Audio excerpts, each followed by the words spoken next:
All right. We're live. We're live. Welcome back, guys, to the Age of Men podcast. We are back like we never left. We appreciate you guys for being here. We are going to wait for some of you guys to show up. It seems like we got 4 viewers who've been waiting right now. So appreciate you guys for waiting around until we tune in. So again, appreciate you guys for being here.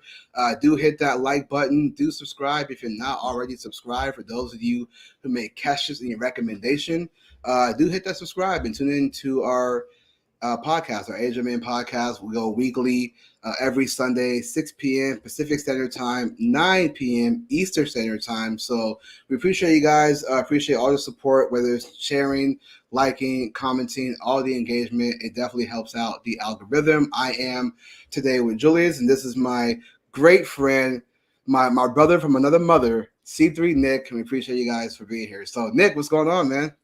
Chilling, man. Always good to be out here with my partner in crime. Today with Julius. Right on, appreciate that. Looks like we got some folks. What's up, Kim? What's up, Michelle? She said, hello, gentlemen. Kim said, just got here. Hey, just got here. That's totally fine. You're actually on time. So appreciate you being here. Kim said, I love this show. Wow. Thank you, Kim. I appreciate that. Amazing. Thanks, Kim. We appreciate that. Thank you, Kim. We appreciate you. Hey, guys, just so you know, usually I'm chatting back, but at the moment, my browser chat is fighting me. So I see you guys. We see you out there. Yeah. Love it. We got you. We got you covered. Don't worry. Hold on. I got you guys. Hold on. I'm afraid. Thank you all for being here.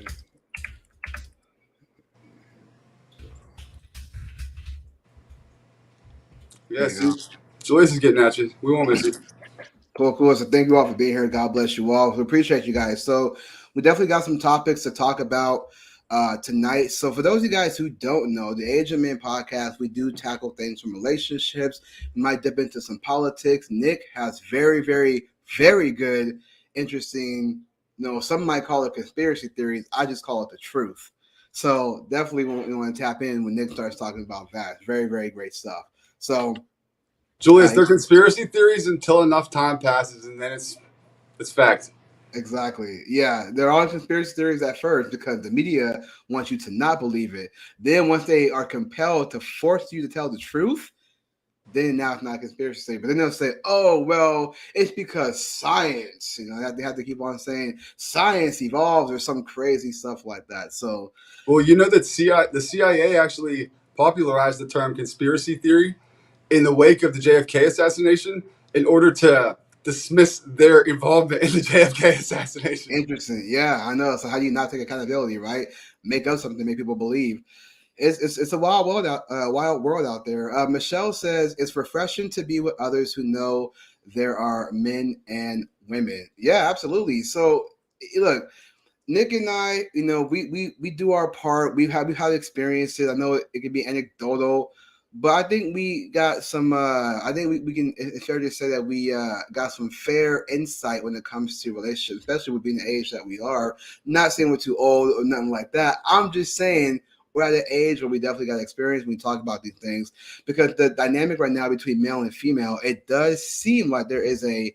They say gender war, but really just the sexes, right? Because they say gender is a cultural construct, all this weird stuff. Don't even get me confused with that. Right. So what we do, at least I won't speak for Nick, but I would argue that there is a war between male and female, and that kind of is the basis of everything else. But once you start that war between male and female, you can break the home, break businesses, break political. It's just going down and just trickles down from there. So we try to bring you guys, our take on things, and hopefully you guys chime in and chat with us. So we appreciate you. Oops, hold on. My mouse is not working real quick. Let me fix this thing. Always technical difficulty in the Age of Men, but hey, that's how the show goes sometimes. It's the Age of Men, ladies. We're growing into it. You know what I mean? We're growing into age, the technological age. Reluctantly. Hold on. So yeah, okay. I see you guys out there in the chat, and Michelle, I couldn't agree more. It is refreshing to be with others that know that there are men and women, XX and XY. One is a pitcher and the other receiver. Sex Ed 101. Yep. Well, you would think that it's 101, right? But in today's world, it's actually not even 101. It's like forbidden. You're taboo. Yeah. I'm not allowed to say that. Nick, before we start jumping to what we're going to talk about, I was talking to my daughter last night about the male and female thing and about the binaries. You explained it so well. I tried to explain it to her, paraphrasing, but you explained it so well because for example, when they use things like, non-binary things like that, how can a non-binary be another gender when it's always going to be binary? It's like male and female, ones and zeros. When you have a non-binary, you're just trying to step away from who you naturally are. You can't have a third, whatever. And then they always say what intersex, right? But intersex still comes down to a binary because it's still male or female. You know what I mean? Even when they try to use pronouns, well, I'm a female, but call me he, him. You're still using the binary code of male and female. At the end of the day, you're always going to resort to a binary system. Is that fair to say, Nick? Or I would say it's more than fair to say. In fact, when they call themselves non-binary, they're actually kind of almost it's a misnomer or a contradiction because it's indicative in the phrase binary indicates two, a pair, so male and female. And if you're non-binary, you're acknowledging that it is a binary construct, and you're not one of the two of the pair. Like, it's a pair. If you're outside that, if you want to say that, so be it. But in the term non-binary, you're acknowledging that it's a binary system too, male, female. Yeah. When you order clothes, Julius, do they have other options besides male, female? No. I know. If you order a T-shirt, male, female, what else? Nothing. The way these woke companies are going, you're going to start to see non-binary sections. So, what are they going to be like? Invisible sections? Like there's like nothing there, just like I know, right? Just all empty shelves. I think Borrower French Fry was trying to say age of men, but he put age of me, unless he was joking saying age of me. Well, hey, love yourself, buddy, I guess. Oh, let's say, yeah, more power to you. Keeping it real too says I understand none of it. Yeah, we don't either. I mean, I think it's fair to say that we don't either. I don't think anybody does. I'll say it. Except for them. Well, let me say that I don't even think they understand, bro. So I'm all for like being sympathetic to people that are going through something. However, they're acknowledging gender dysphoria. They're confused about. They don't believe that they were born into the body that they have. Why would rational society acquiesce to confusion? Yeah. Like, we want to be sympathetic to them and help them and whatnot, right? Sure. But we don't want to acquiesce to a confused person. Yeah, well, so something to say about that. I'm going to read Michelle's comment. She said, I love being a woman and I truly appreciate men. They are stronger and providers and amazing human beings. I'd be so lost without a man's brawn and brains. Hey, that's why women love the brawny man, the brawny towel with the little plaid shirt. I mean, who doesn't love that guy, right? So it's interesting. Alpha male. She said, not to mention, my guy helps me get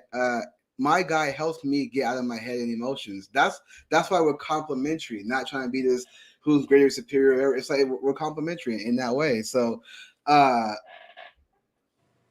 he said,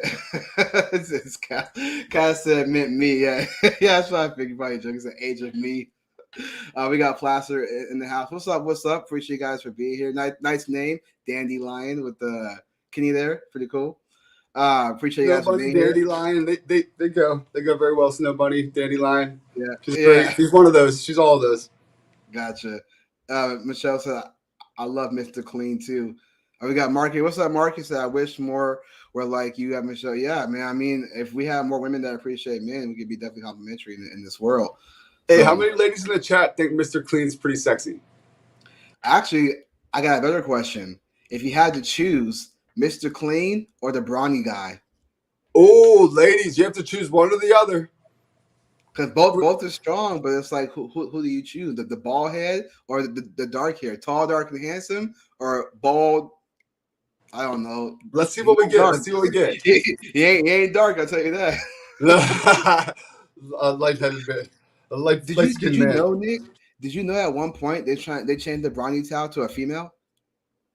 What the? Yeah, this was like, I want to say back in, oh man, this had been like 2021, I think 2022, something like it was very recent. they changed the Brawny towel from Brawny towel to male to female, bro. It was good. Get them back in the kitchen. Get them women back cleaning. You know what? That's a good one. I didn't think about it like that. That's actually pretty good. Man, I thought they would have had that charisma when it came out. Julius, you see what we're getting? We're getting a lot of Mr. Cleans in the comment. Oh, interesting. Hold on. Now we gotta do a side by. Hold on. Now we gotta do a side by side. Yeah, pull them up. Pull them up. Oh yeah. Hold on a second, ladies. Let me go ahead and get your Mr. Clean and Brawny guy going on. Hold on a second. Let me see.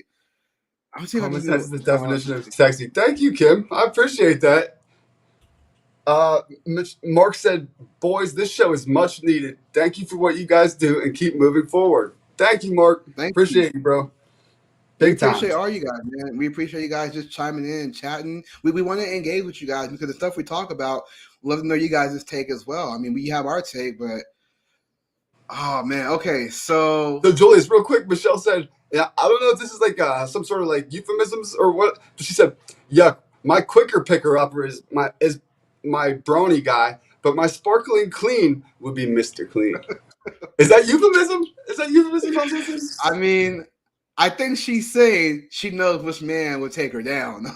She wants that bald-headed beauty. Like Steve Wilkos. Okay, so let me do this. Okay, so here's Mr. Clean, and then here's the Brawny. Okay, so I'm going to show Mr. Clean right here, and then I'm going to show the Brawny guy. All right, ladies. So here is your comparison. What a show we have for you guys. You ain't getting this anywhere else. This kind of content, folks. I'll assure you that. All right, so ladies, here is your Mr. Clean. So there's your Mr. Clean. So let me give you ladies a couple seconds to kind of just marinate that. Just stare at him. Look at how he is. He's bald. Might be a little bit older. He's got the white eyebrows, you know. He might be a little bit older. But he's got that stoicism. He's got that mature stoicism going on. Right, you know? Right. I'll say about 60s, kind of more Jason Statham kind of look, you know what I mean? Like in his 60s, kind of Bruce Willis. Well, not Bruce Willis now. God bless Bruce Willis. I know he's going through some medical things. So let's say Jason Statham, you know. So yeah, let's go with that. And then now let's go ahead and take a look at your Brawny guy, which is, you know, this guy right here. I think it's this guy right here. So go ahead and soak that in. There's your Brawny guy. Got the dark hair. Has this kind of like Superman kind of look without the glasses, you know, farm-like. So somebody said Jesse Ventura in Predator. Yeah. I saw that. That's my buddy Alan that said that. Shout out, bro. So yeah, I mean, ladies, now you gotta choose the Brawny guy, or do you want your Mr. Clean? Choose wisely. Honestly, ladies, I don't know. It's a tough choice, huh? I mean, look, gotta pick one before the segment's over, ladies, or you have none. Michelle said, "What's the job again?" So the job is scrubbing your decks, if you know what I mean. But Michelle says one has 5 o'clock shadow and one without. Ooh, interesting. I mean, look, if you like a man in a plaid shirt or a guy with a t-shirt, I mean, hey. Julius, I'm wearing a plaid. Oh no, it's a striped shirt. I thought you were. Our outfit. That would have been so good, bro. Plaid on the t-shirt. I was hoping I was wearing plaid. I was like, that's such a good burn. Usually, I'm always the one wearing plaid. But Alan said, which one leaves the toilet seat up? You know what's funny? That would actually have to go to Mr. Clean. Because Mr. Clean is, I would argue, used more for the toilet stuff. Is he not? And the Brawny's more towards the counters and, you know, wiping, so maybe just drying the dishes off. Mr. Clean. So what do you say? Mr. Clean will go in the back door. He's down and dirty. He'll do anything. I mean, that's what it seems like to me. It seems like Mr. Clean is more back door, and the Brawny guy is more front door. I mean, I'm just saying. I hear with those bald heads, man, they get freaky. Michelle said, "I'll take Mr. Clean for cleaning my desk." Man, I got a big crush in the audience. Kim, thank you. She said, "I choose Nick. You're building my head up too much, Kim." Hey, there you go, Nick. I guess the plaid shirt is in. I appreciate it, Kim. Even if it's totally nonsense, just keep feeding me sweetness. Right on, guys. So Alan said, which man does Betty Crocker prefer? I would say, that's a good question. Betty Crocker, she black and they white. Huh. Let me see. Betty Crocker, that's a good one. Betty Crocker prefers Uncle Benny. I would argue the bronze guy because it's syrup, right? Betty Crocker is syrup, right? Yeah. So you would use the bronzy guy to wipe up the syrup, right? But you would use Mr. Clean to get those counters. Might be a tie. She may just be a 304. No. She may have a harem. I've heard about women starting their own harems nowadays. This polygamy with women as the one. I mean, I wouldn't doubt it. I mean, they're both too alpha though. They wouldn't do a harem. Hot take, isn't that what single mom? No, I'm just playing. Hot take. Julius is starting off early. Thanks for the special invite I got from Common Sense. Hold on. Special invite. Hold on. Special invite. The special invite. Hold on, Nick. Hold on. I didn't realize something ain't right. Did I send that on TikTok or what do you mean? Which special invite? All right. So it did look like we had majority Mr. Clean. So Mr. Clean wins it. Or Telegram. We gotta get Mr. the Clean. sound effects, dude. We gotta get the sound effects, man. I gotta get up. Hey, Mr. Clean. Right. Honestly, I was pulling for Mr. Clean. I feel like Brawny, comparatively, dude, if you got the shaved head going on and you're rocking that shit hard, like a dude with hair just kind of looks a little more beta next to you. You know what I mean? I was rocking for Mr. Clean. The Brawny guy has the lumberjack look. He could chop up some wood, get you. He's a young stud. Don't get me wrong. I'm sure he's gonna get plenty of picks, plenty of votes. I think the Brawny guy would be a person that you want to choose when the apocalypse happens. Mr. Clean gonna do what? Mr. Clean's gonna fuck everybody up, bro. Just look at him. If he has the Jason Statham look, he absolutely will. He looks like a savage. I wouldn't mess with Mr. Clean. You know what's funny? You're actually honest with that, Nick, because Mr. Clean, see, he looks like he lost smiles, but with the way he folding his arms, you try to put a gun to him, he's taking that thing apart real quick. Yeah, that's what I'm saying. While the Brawny guy, he's gonna drop his axe and forget that he has an axe. Yeah. Please don't hurt me. Whereas Mr. Clean's gonna be like, make my fucking day, motherfucker. That's what I'm saying. I'm telling you, the ball. Yeah, I'll put my money on Clean if I had to pick a fight. All right, so we have our results then. Mr. Clean for the win. Kim said Mr. Clean all day in the fight. Yeah, right? So, wait, hold on. She said, my Mr. Clean, Michelle says, my Mr. Clean is secure in his own body without hair to babysit. Yeah. Good point. Mr. Clean for the win. Can't go wrong with a bald head. Now I gotta shave my hair. No. Yeah. Next week, Julius is gonna be bald, guys. Watch. Yeah. Don't count on that, but just imagine. I don't know. Maybe one day I will. Maybe I'll try it out and see. Julius, what we'll do for kind of like a charity thing or something, we'll have a friendly competition between you and I somehow with audience votes or something, and the loser has to shave their head. Okay. That'll be fun, right? I'll try it, man. That'd be crazy. If my hairline don't grow back the same, then I'll just. No, I'll make it work.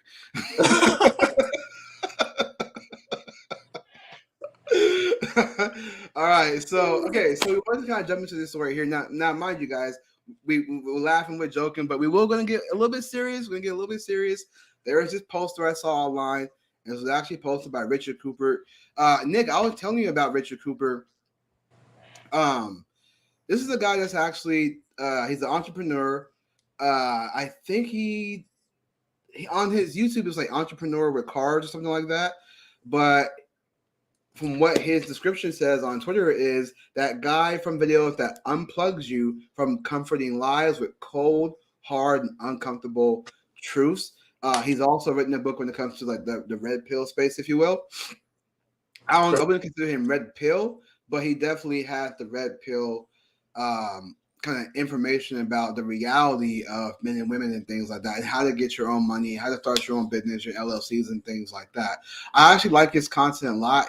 I would argue he's been doing this for years before we even knew about the Andrew Tate, the Fresh and Fit, the Kevin Samuels and things like that. I would argue he's even way before Alpha Male Strategy. So he's been around, I would say, since I think as early as like 2013, if not 2014. So he's been doing it for almost 10 years. So I would say he's like the OG of the red pill space. So this is what I saw him tweet about the other day. I thought was very interesting to me. And I posted this on Instagram as well. I think on Instagram it got at least like almost 500 likes. Definitely got some engagement for sure. So, oh, nice, Michelle. Okay, want to read Michelle's comment. She said, I subscribe. I love real men who know that they are fantastic, wonderful, and super necessary to humanity. Man, base, Michelle. Amazing. Yeah, we appreciate you. Thank you so much. That means a lot. Thank you, Michelle. Yeah. I do think that we are in this time now where I think men are demonized for simply being men. And now with the movement of, to go into this a little bit, with the movement of the trans and whatnot, they're taking away, I would argue now, from both male and female, because now you got women who are getting surgeries and taking pieces from their leg to turn that into a penis, essentially. What? Yeah, there's a tweet online right now. I saw two people talk about this. One woman named Ashley St. Clair on the more conservative side. Bring our faces back up for this story. Make what? Make our faces big again for this story. I got to see you tell me this story. Yeah. So I don't believe it. Yeah, so there's a tweet. Matter of fact, right before we went on the show, I was on Twitter trying to tweet this out, and I saw this tweet where it was shown about gender affirming surgery, and it showed I believe it was a woman, and her left leg was like pieces of it, or a piece of it was ripped off to make a penis. What? Yeah. And it didn't even look right too. It looked like one of those something. It didn't look like no penis. It looked like that was like carved up. It's not gonna be a penis, bro. Yeah, it's really wild. So, and again, it's just people don't realize the danger in this stuff. You know what I mean? And I know I want to get like, I mean, we can get into it if you guys want to, but I'm saying for me, it's like when we talk about this stuff, the gender affirming care, right? To the outside, to the untrained eye, they see it as let people be what they want to identify as and things like that. No one goes deep into it with the puberty blockers, how it can change your hormones, the surgeries, how it can be a detriment, the regret you have. No one talks about this, and when you do talk about it, they say, "Oh, it's just a small percent. It's a small percent." But again, I would argue it's the same thing pro-choicers do when you talk about abortion. They say it's a small, I'm sorry, they use a small percent to talk about the grand scheme of abortions. Like, what happens if a woman gets raped? It's like, when we tell them it's a small percent, not to diminish it, we still want to acknowledge it, but it is a small percent. Majority is happening because of irresponsible sex. But now with gender affirming care, you have people who say, well, it's a small percent that regret it. And it's like, it's actually not, though. It may be a small percent, but it's enough to make a lot of noise. You know what I mean? Bro, not a small percent, from what I understand. I've looked into a few different studies, and they cite around 66%.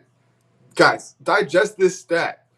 66%, 2/3 of the people that transition kill themselves post-transition.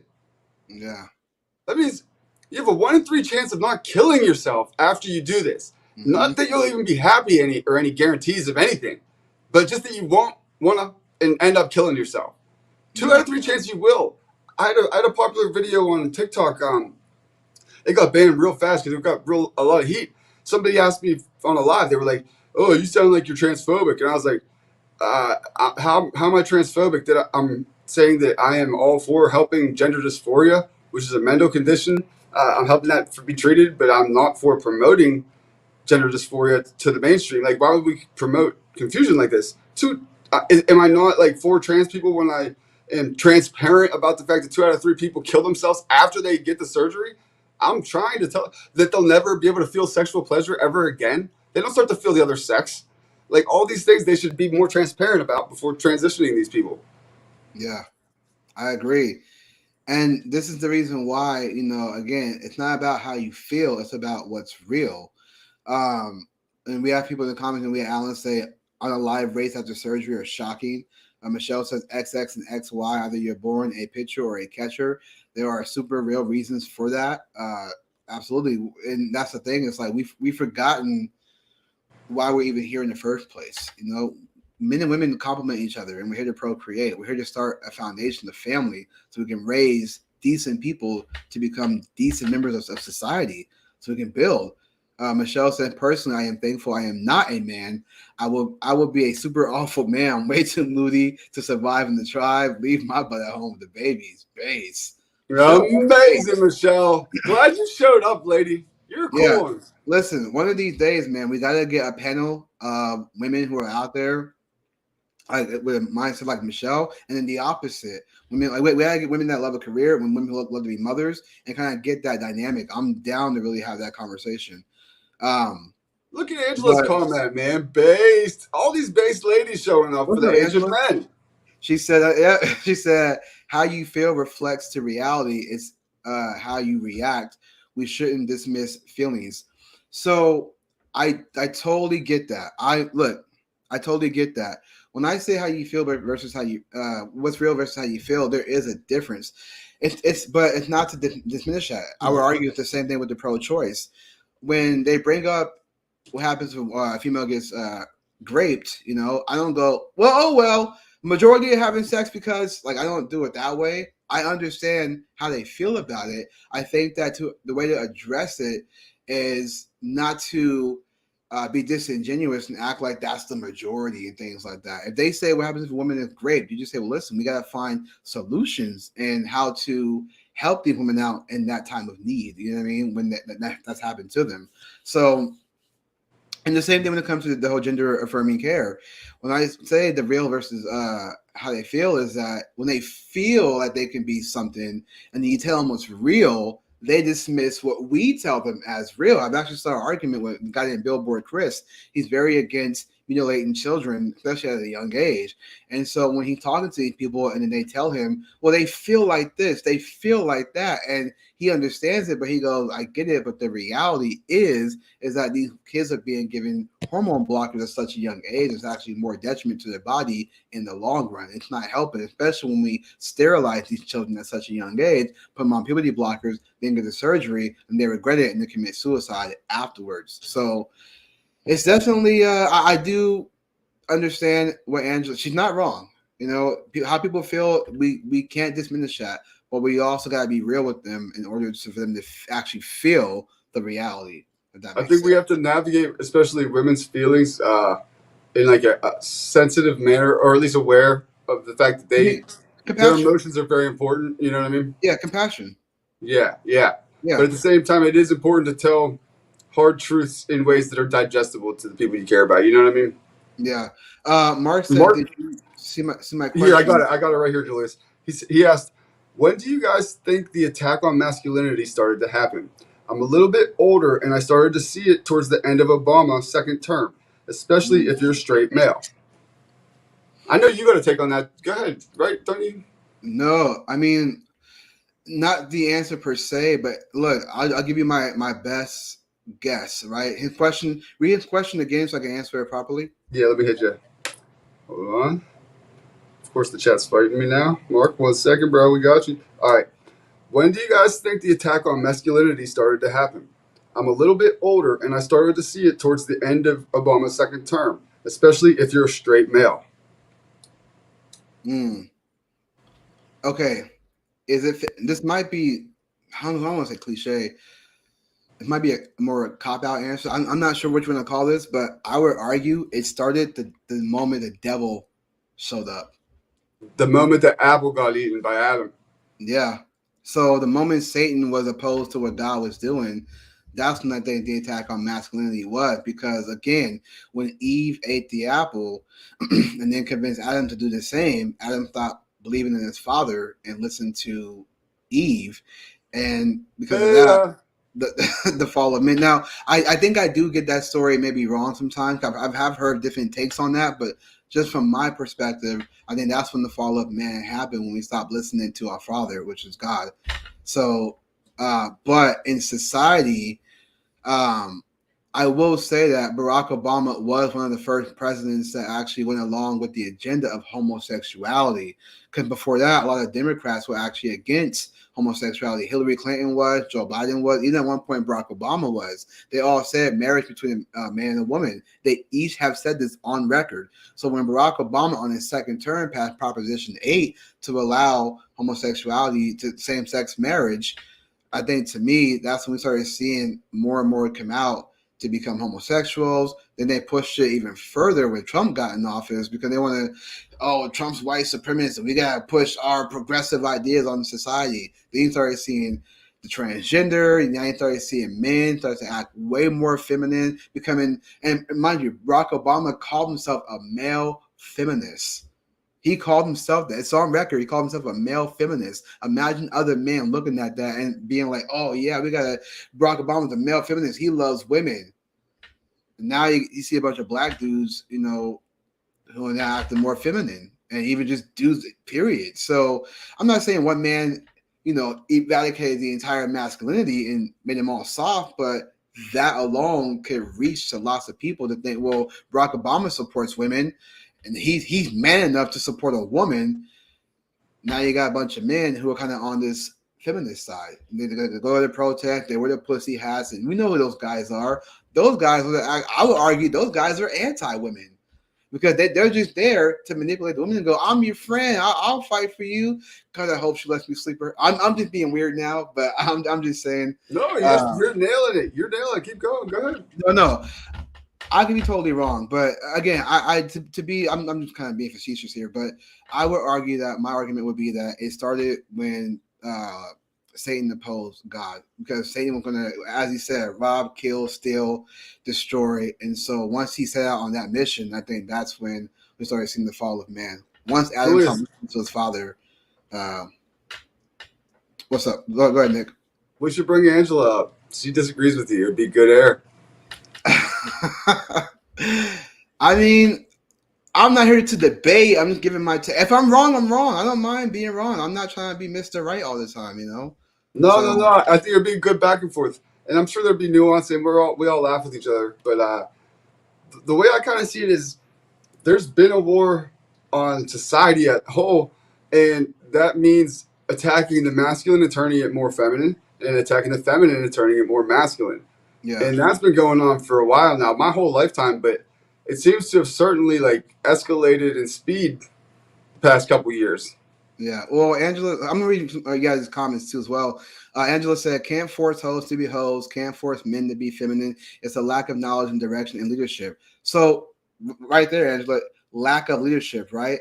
Barack Obama was that lack of leadership. He called himself a male feminist. Imagine how many men saw that and thought that was okay to do. Sometimes people, you talk about lack of direction, right? Sometimes people get misdirected when it comes to the culture. When they're watching these movies, they're watching these TV shows, they get misdirected, think this is what it is. I was just talking to a friend about this the other night. Back in the day, even in the 90s, we still had shows that were very perverse. I mean, it goes way back before that, but I would say the 90s, we still had very perverse shows. The difference was that back then, when you watch The Fresh Prince of Bel-Air, it was always lessons to be learned, shows like Degrassi and things like that. You saw these perverse things, but there was always a lesson to be learned from it. Whereas nowadays, you're just seeing cartoons like Transformers say, "Oh, I'm sorry for calling you a they, them." And so these kids are watching this male and female, and now they're like, "Oh, well, if Optimus Prime's a they, them, then I can be that too." And so now these boys grow up. I'm a robot kid. Right. So you know what I mean. You can't be a they, them kid. Yeah. Real quick, I'm going to go back to Michelle's comment. She said, "I'm a 52-year-old grandma who was told I was more of a man than a woman. Over the years, I learned to love and respect being a woman and to appreciate that I am not a man." Right on, Michelle. Amazing. She also says, "Thank goodness as a lifetime tomboy that I was given time to sort it out." And that's the thing too. We're in a society where if a woman is if a young girl is a tomboy, now it's automatically she identifies as a boy, and it's like no, they're just girls who do get raised around older brothers or may have father figures and uncles and things like that. That they get they start climbing trees like boys and things like that. But once they get older, they realize their femininity and actually see that they are complementary to men when they get into these relationships like marriages and things like that. So yeah, you got tomboy, but I think it's all a phase. We forget about phases. Now we're turning those phases into actual genders, and the opposite. We're saying that girls can be boys and boys can be girls. Again, I think to me, to go deeper, that's more of like depopulation. They want to separate the sexes to not procreate. Again, that's probably too much to go into with that, but Julius, I'll hit you with a couple things. I see it as, well, first of all, I would say to my young son, for instance, if he came to me saying he feels like he was born in the wrong body, he wants to be a girl, I'd say, son, I wish I was born a 7-foot tall basketball player. I wasn't. I can't be. You were born a boy. You can't be a girl. We can try to work within if you feel certain ways, but like you're not a girl. You can't ever become a girl. I'm sorry. That's just the reality. And then secondly, I just want to throw a little, you mentioned conspiracies that turn into truth to the audience. Barack Obama is feminine at best. He's hey at worst in his relationship. Michelle, his wife, is the masculine one, and she's actually a man, baby. You heard it here first. Go watch her dancing on Ellen DeGeneres in white pants. Her thing swinging around, it's bigger than mine, Julius. Okay, so now mind you, I'll play devil's advocate for a second, okay? Because I'm all about accuracy and truth. I'm not saying these things don't exist, but I've seen that video, right? And sometimes people can change things. I'll give you an example. There's a video of Jason Momoa, right? He's with his daughter. He's holding his daughter like upside down. My shirt. Woo, saw that. But anyway, he's holding his daughter, right? So his hands like this on his daughter, right? And so let me say here, his hands like this, and he's holding his daughter. Someone showed his hand doing this on his daughter's breast, going back and forth. Jason Momoa, the actor. Yeah, I remember seeing something about that. They thought that was like, oh, he's a pedophile because he's rubbing on his daughter's thing. But come to find out, somebody made that video to make his hand look like he was rubbing back and forth, when in reality, he was just holding his daughter.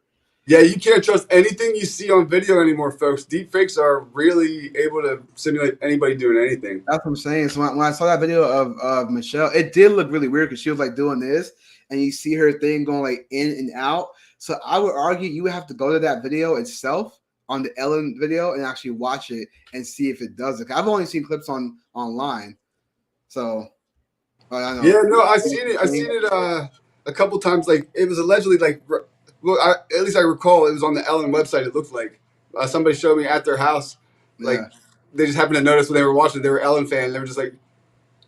Yeah, I know. I'll have to. Yeah, so I have to go. I'm sure it's on YouTube as well, so I'll have to go find that. So, all right. So it's bigger than ours, Julius. It's huge.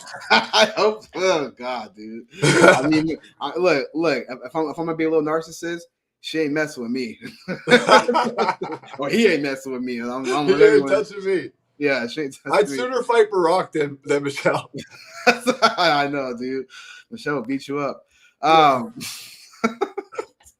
Okay, so this is what I want to jump into what I was telling you guys about. So this is the poster that I was telling you guys about right here. So let's analyze this poster real quick, all right?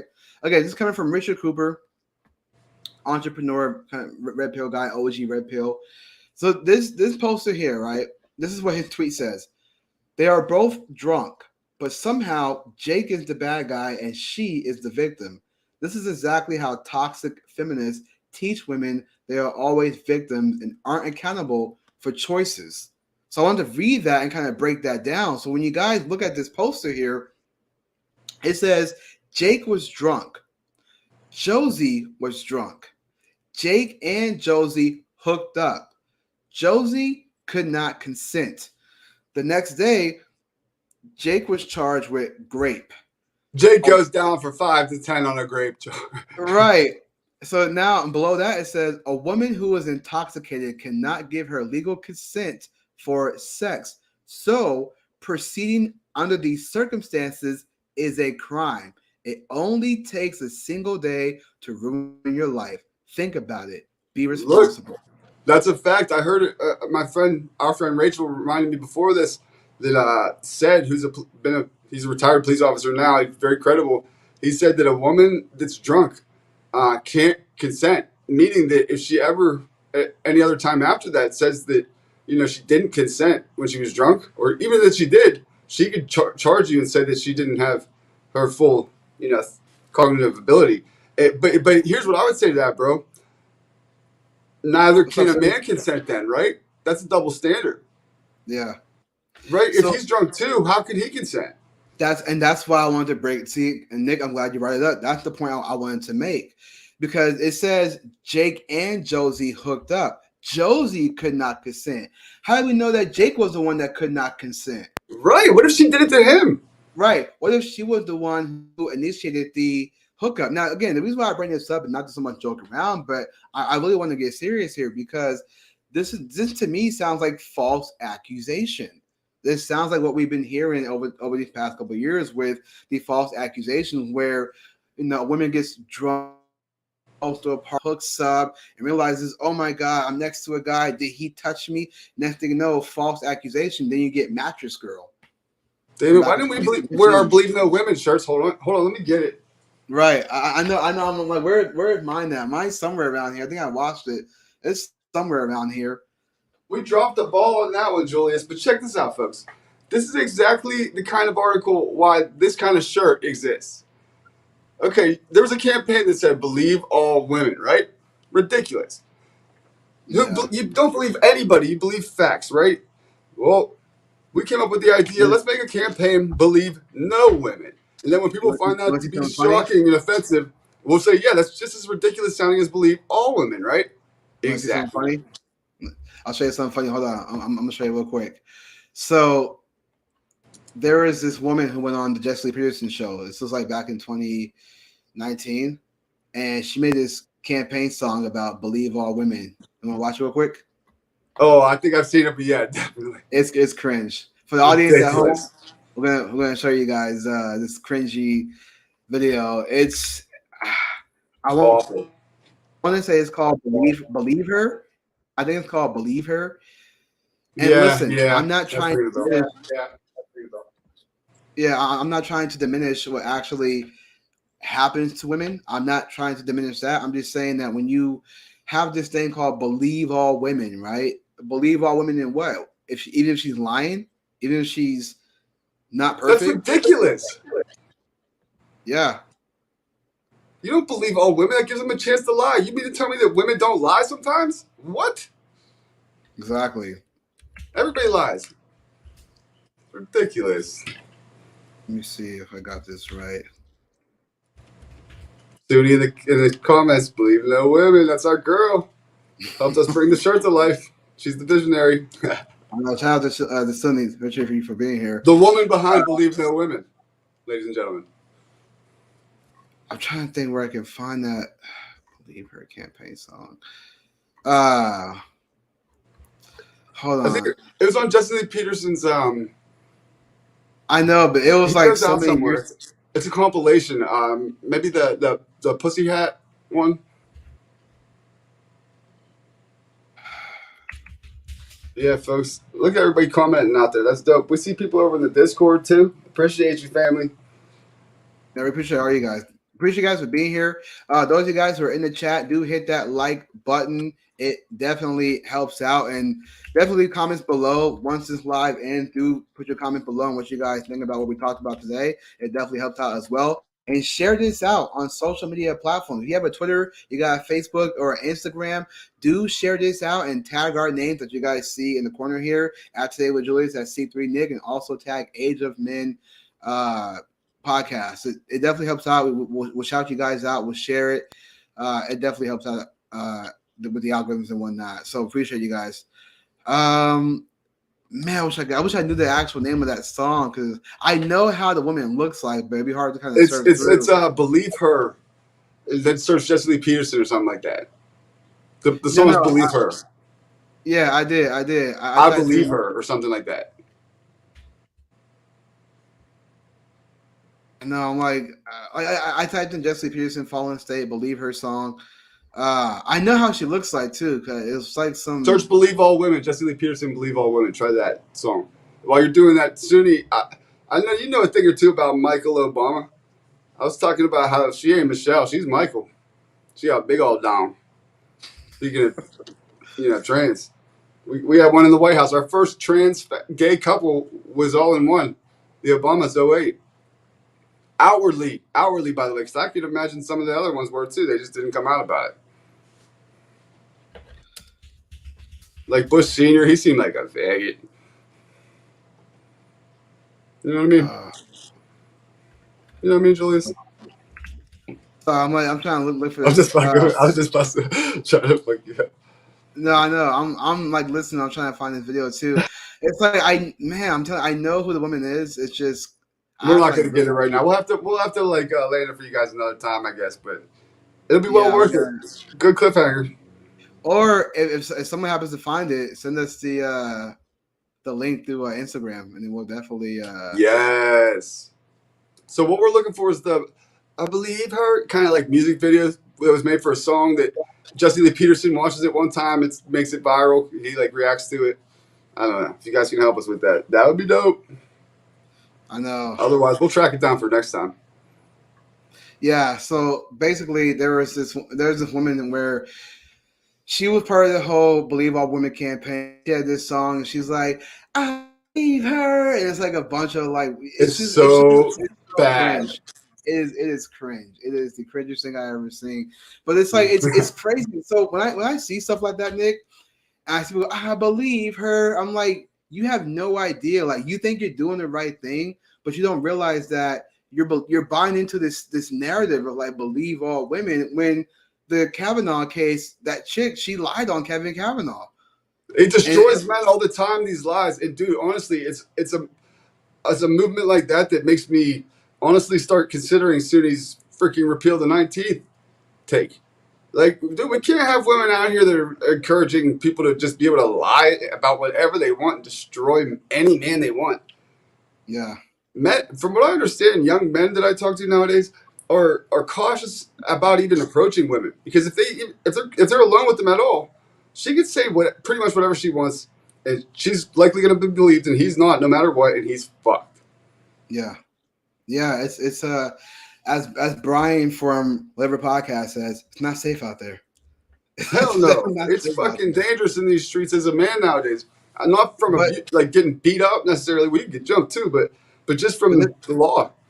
Yeah, this is the reason why. Again, posters like this. I mean, look, we can joke about it, but it's posters like this that send the wrong message because again, it is taking away female accountability. I mean, I'm not trying to rag on women, but this poster alone tells you that there is no accountability with the female. Because again, how do we know that Josie did not initiate the hookup? How do we know it wasn't her? I was watching Fresh and Fit podcast one time, and there's this guy on there, and he told the women on the panel that he got raped by a woman, and they was like laughing. They laughed at him, right? I saw that. They laughed at this dude. Matter of fact, that I can find and show you guys real quick. Let me find that one for you. But that was very, very interesting. I'm like, why are they laughing at this dude? Bro, they laughed out loud at him. I remember that. Dude, I was kind of taken advantage of at one point. I don't want to go as far as to call it the great board. Like, I'm not like, I don't want to claim that, but like more or less, I didn't want it. And she like advanced herself on me in like a vulnerable moment. You can maybe call it. Yada, yada, yada. You know. So, you saying that, I mean, I don't want to get too personal, but you said that happened to you? Yeah, man. I'll tell the story to the audience. All right. You want to get this on Age of Men, all right? No. You don't got to get No, I will. I don't care. I'm not embarrassed of it. So, like, to make it short, two of my good buddies, they were brothers. They passed away. They drowned. So we had a wake for them. And it was really sad, obviously. And I was just kind of like sneaking up into my room, getting away from everything, just kind of like trying to collect my emotions or whatever. You know? Not in a really a good spot. And she comes in all fucked up and just like literally rips my pants off faster than I could realize and starts harder than I could think about. And like, wow. Next thing I know, like I engaged in something that I had not wanted to at all with somebody I didn't want to do. You know? Wow. Yeah, and I had never even like this might be TMI. I never even like climaxed from a DJ before, and she made me it happen like 5 seconds unwillingly. It felt violated after, and then she told all her friends the next day. Like and they were all laughing at me and shit when I came downstairs because they'd all slept at the house, like I had fucked her or something. I'm like, did she tell you that like I didn't want that? How old are you? Like 23, 24. Wow. Yeah, see, it's interesting too because it's like, I don't know if people would argue this, but the argument could be like, well, how can a female rape a man? You know what I mean? It's like if the man's not like willing to do it, and she's like all over him trying to force his pants off and do it, and he just gives in. That's one way. Or if the guy's like drunk and then she tries to do something, while he's drunk. That's a way that he didn't consent. You know what I mean? Women always talk about consent, right? So there's no consent. I found the video. I don't want to go as far as to say it was grape. I wouldn't call it that. But it was unwanted. And what happened was I was just like laying on my bed, like sad or something. You know what I mean? Laying back. And she just came in and grabbed my my basketball shorts and just right to it. Yeah, that's definitely not that's not consent. If you didn't consent to that, that would be considered grape, I think. So here's the video right here. It's funny you guys see all this is my YouTube page. Look at Julius, the Age of Men podcast right here. You guys see the little Bob Ross too. I be watching Bob Ross, man. Bob Ross is the man. Pittsburgh represent. He is the man. Oh, that's where he's from? Yeah, and you know what? I got a little bit of dirt on. I got a little dirt on Bob Ross. This is for you only hear this on Age of Men. From what I understand, rest his soul, Bob Ross and his wife were swingers. Interesting. Mm-hmm. He does not come off like that. When you watch his painting segments, he's super chill. I know, right? The way he paints, I'm telling you, man, it's like that man creates magic. It's wild, man. Imagine what he does with a room full of wanting wives. He probably the way he talks, probably gets all the girls. So, a pretty little bush right here, and a pretty little. That's what I'm saying. I know. Okay, so here's this video. This is a guy. I forget this guy's name, but he's on Fresh and Fit. And he talks about how his baby mom raped him, and the females just laugh at him. So here's that video right here. One time I felt like I was raped when Look at everybody's reactions when he said that. They're laughing. I'm so serious though. Yeah. Like, I believe it. Okay. It goes both ways. It does go both ways. It does go both ways. I got real drunk. I got real drunk, right? And went to this club called Seven. It's in Cincinnati. And I woke up at my baby mom's house, my first baby mama house. And I woke up naked. And that's all I remember. Oh my God. And when I woke up, I'm like, how the fuck I get here? Mm-hmm. Bitch, you raped me. That's what I told her. I'm so sick of him. And next thing you know, Armani was born. I'm dead serious too. Sorry, Armani. But he was born. But I always tell her, I'm like, bitch, you raped me. You know, when it happens to a girl, and rightfully so, like, yo, that's fucked up, blah, blah, blah. But if it happens to a guy, nobody bats an eye. One time I felt like crazy. So they laughed before he even told the story. As soon as even the suggestion that he was raped, laughing out loud hysterically. Yeah, I remember I watched that live stream when it actually happened. Me too. And I was like, that's crazy. Like the moment he said I was raped, this way. That's why most men don't say it out loud ever. I've never really talked about it out loud until, now and once before. But yeah. But I find that interesting to me. This is what I'm saying. It's like when we go back to we look at the poster that I showed you guys. I think to me it's a danger to society because a woman can just claim that a guy raped her. Because Josie could not consent. But what about Jake? I stand with Jake, bro. Yeah, me hashtag I stand. Matter of fact, in the chat, if you guys stand with Jake, hashtag I stand with Jake. Believe no women, I stand with Jake.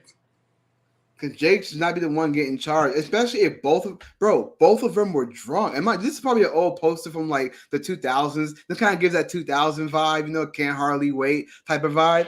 But it's like I stand with Jake, man, because it says Josie and Jake hooked up.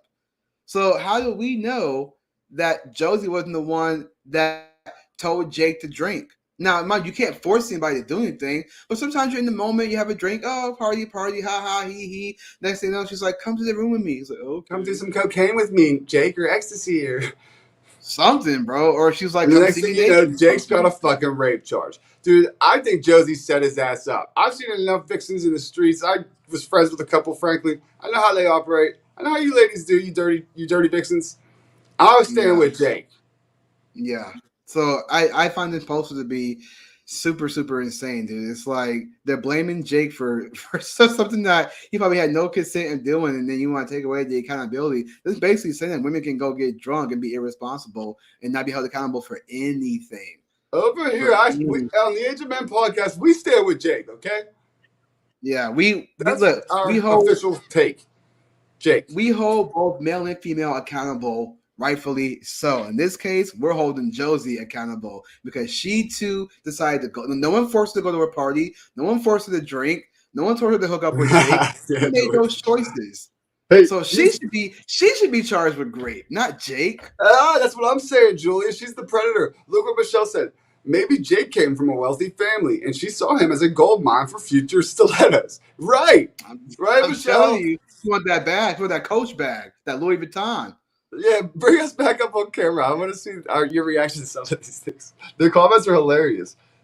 I take the sobriety test with Jake, then I take it again with Josie. Yeah, there you go, Alan. Now that's actually like holding the same standard. There you go.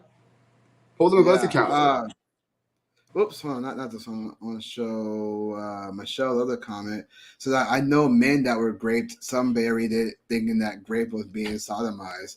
It's wild. Now, I also want to jump into the segue one too, Nick. This was one I saw on Instagram, actually. Actually, you know what? I'll bring this one up right here. Let me do this.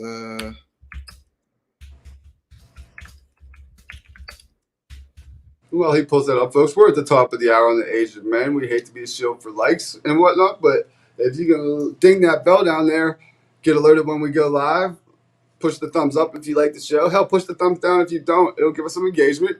Tell us what you do and don't like. We love engaging with you. Our motto is we chat back over here. This is always a blast. The first hour's been just flown by, really. It was fun. It was fun. We had some jokes. I like that. I appreciate you guys for engaging. So we're gonna segue into when it comes to women and being held accountable, right? Here's what we're gonna segue into. So this is a story that was out, like I would say, almost a month ago, where there was a 31-year-old woman who had sex with I believe 13-year-old boy, and she got pregnant. And I thought that was an interesting story because when I first saw this story come out, I saw men in the comments on Twitter. They were saying, "Oh man, I would," or she's hot and this and that. And I thought to myself, why is it that when it's a female who has sexual relations with a younger dude, we don't call her a pedophile, but yet when it's a man who does the exact same thing, we call him a pedophile, put him in the wood chipper? Why not the same thing with a woman? It's a minor. So what is it because, when you're a young guy, and you get older women, that's like a high five for you because, hey, you got game like that. But she still messed around with a minor. But if the roles were reversed, we want to kill that guy, again, throw him in the wood chipper. Why not put the female in the wood chipper? What's the difference? A pedo is a pedo, regardless if it's male or female. Julius, so here's one step further real quick. Women are claimed to mature quicker than men. So in fact, if you took a woman of the same age as an older man and she did something to the same age young man as a man did to a young girl, it would be arguably worse because she should be even more mature. She shouldn't be doing that. So yeah, I don't know why it's made out that way, because dudes are starved for it and they feel like, it can't be rape if you're willing or if you want it. But it's not right to do to some young man still developing like that. Take advantage of them like that. And also, too, they're young. And so when you get an older woman that comes on to you, when you say, it's not rape if you are willing to do it. Well, yeah, imagine being 13 years old. Again, boys are attracted to girls, men are attracted to women. But imagine being a 13-year-old boy and a teacher is coming up to you, your hormones are going, you don't know how to feel.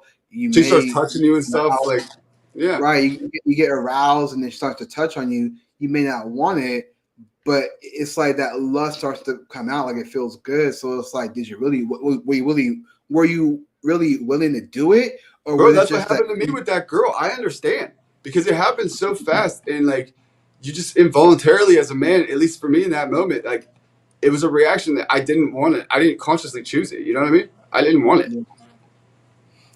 So here's the article right here. I'm gonna go over this, and so this is the news story that came out with this article that we're gonna look over. So right here, it's come from People Magazine. It's a 90-day. Oops, this is the wrong one. Hold on a sec. Not this one. Sorry about that, guys. Not that one. What if Julius pulled up like a porno editorial from Playboy or something one day? That would have been wild. Here's the one right here. He wouldn't, unfortunately. I'm going to have to throw it into his history when he doesn't realize it to set him up to make that happen. Yeah, so here's the story right here. Colorado woman who gives birth to 13-year-old boy's baby after sexually abusing him gets 90 days in jail. And get this, Andrea Serrano, 31, initially faced sexual assault charges, but accepted a plea deal to a charge of incest. What the? Think about that. Now we'll go more into the story and hear read what it has to say.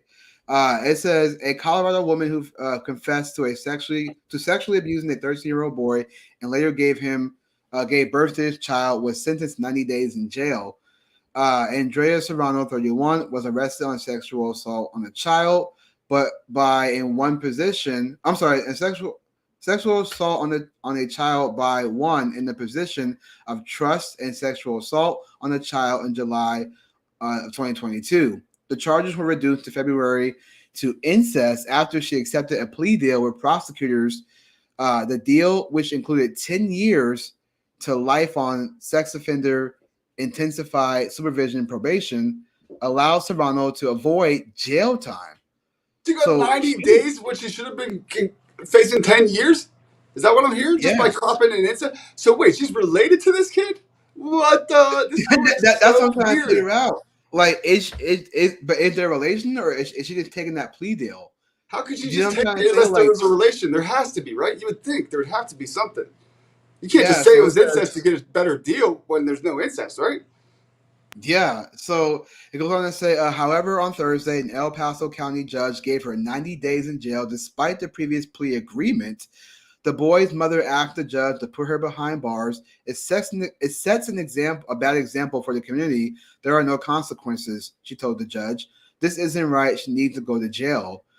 During the plea hearing, Serrano apologizes for her actions. Yeah, she ain't sorry. If she was sorry, even against the mother of the victim is even saying, like, I want this woman to see jail time. I'm not trying to get her charges dropped. And they still gave her 90 days. What was it? House arrest? Or what? Yeah, so it says 90 days in jail. I'm trying to read further on what punishment 90 days in jail rather than 9-10 years. Yeah. So the previous statement where it says the deal, which included 10 years, the charges were reduced in February to incest after she accepted a plea deal.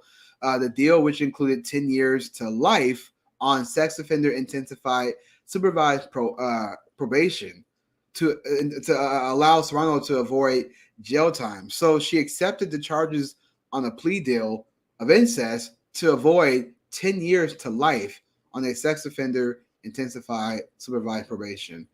So she was going to avoid jail time. Oh, she's avoiding a decade at least of jail time, if not fucking life.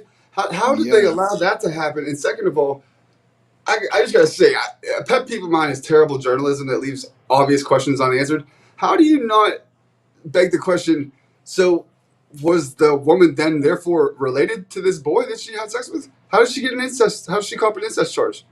That's what I'm saying. So the article goes on and says, police began investigating Serrano on June 27, 2022, after they received a report of sexual assault on the 13-year-old child, according to the Good Lord. Fountain police. Good Lord. Wait, say that again. Say it one more time. No, I was trying to say fountain. It's fountain police. I was trying to say fountain. I was saying foundation. I was like, what the heck? Through further investigation, detectives learned 31-year-old Andrea Serrano was having sexual relationship with a 13-year-old juvenile male. Police said she was arrested after confirming the relationship with the teen.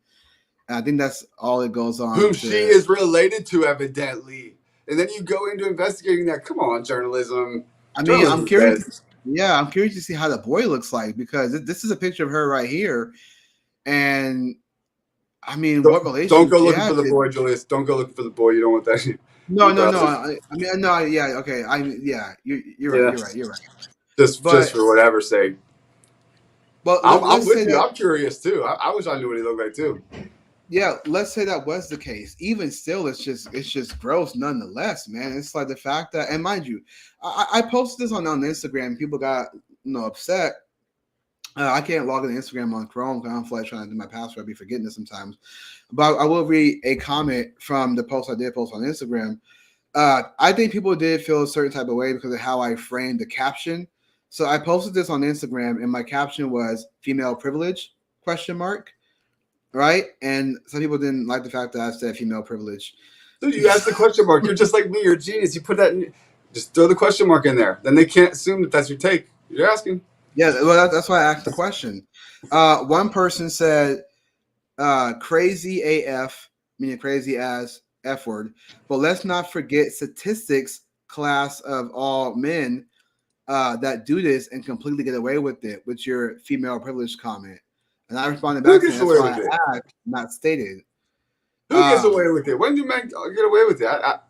Well, they're saying, I guess, yeah, according to her, statistically, this does happen with men, and then they get away with it. Now, I'm not diminishing the fact that there are cases out there where a man has done something with a minor and has gotten away with it. I'm not going to diminish that. I hope those cases do come to light and we put those men behind bars.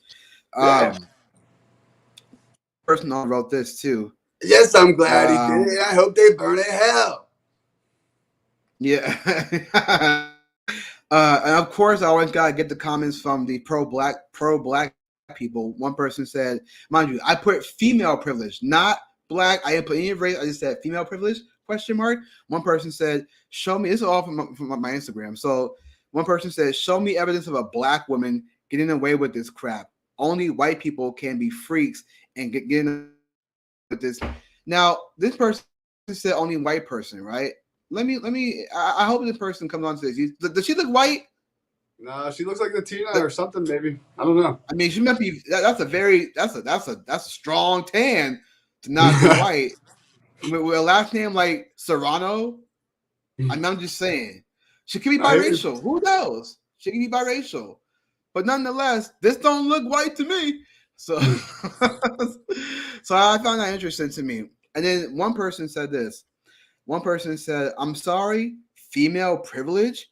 If you pull your head out of the effing sand and realize the whole effing world is supporting pedos in the sick times, might want to look up maps and stop being ignorant.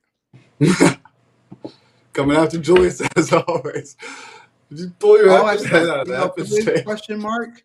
You see how it's always, but black women.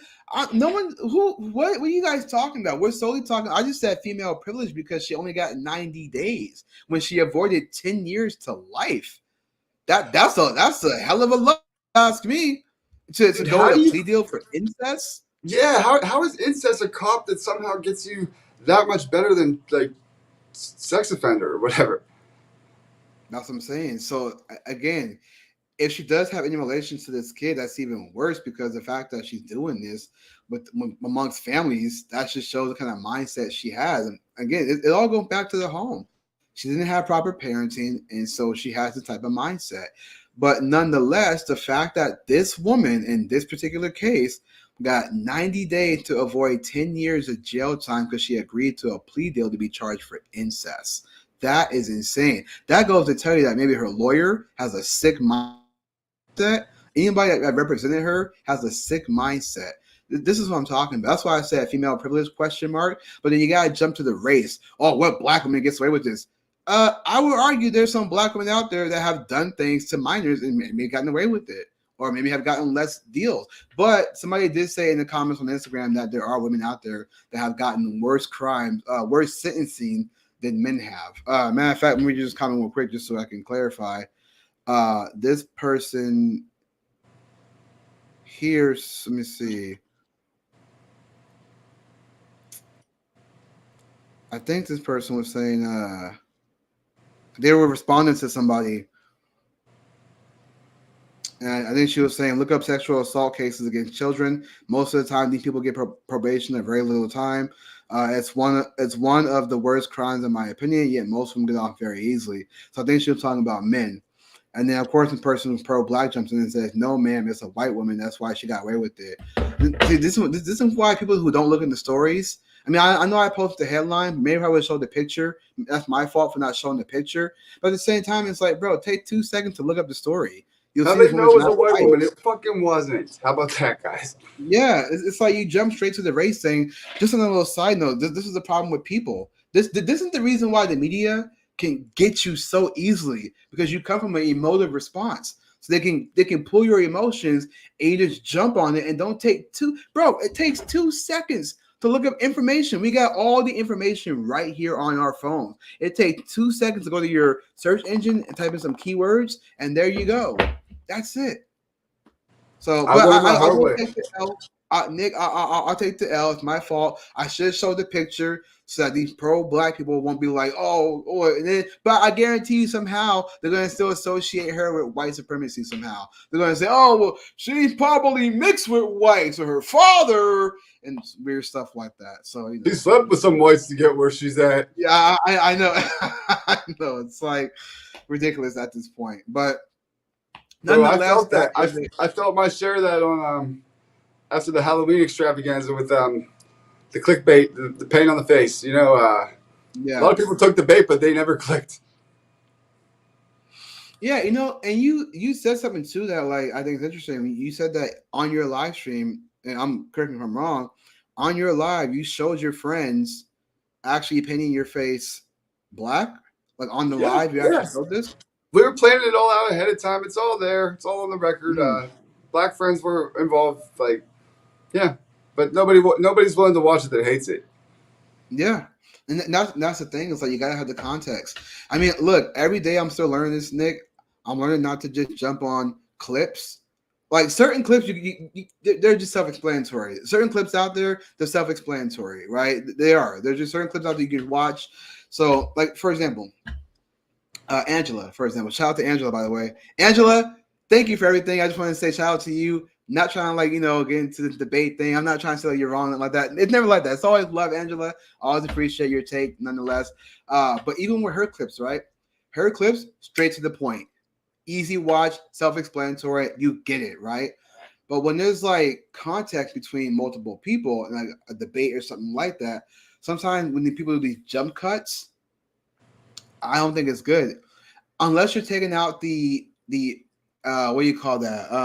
The in between the breath spaces, the filler stuff. Yeah, when you take out those parts, that's fine.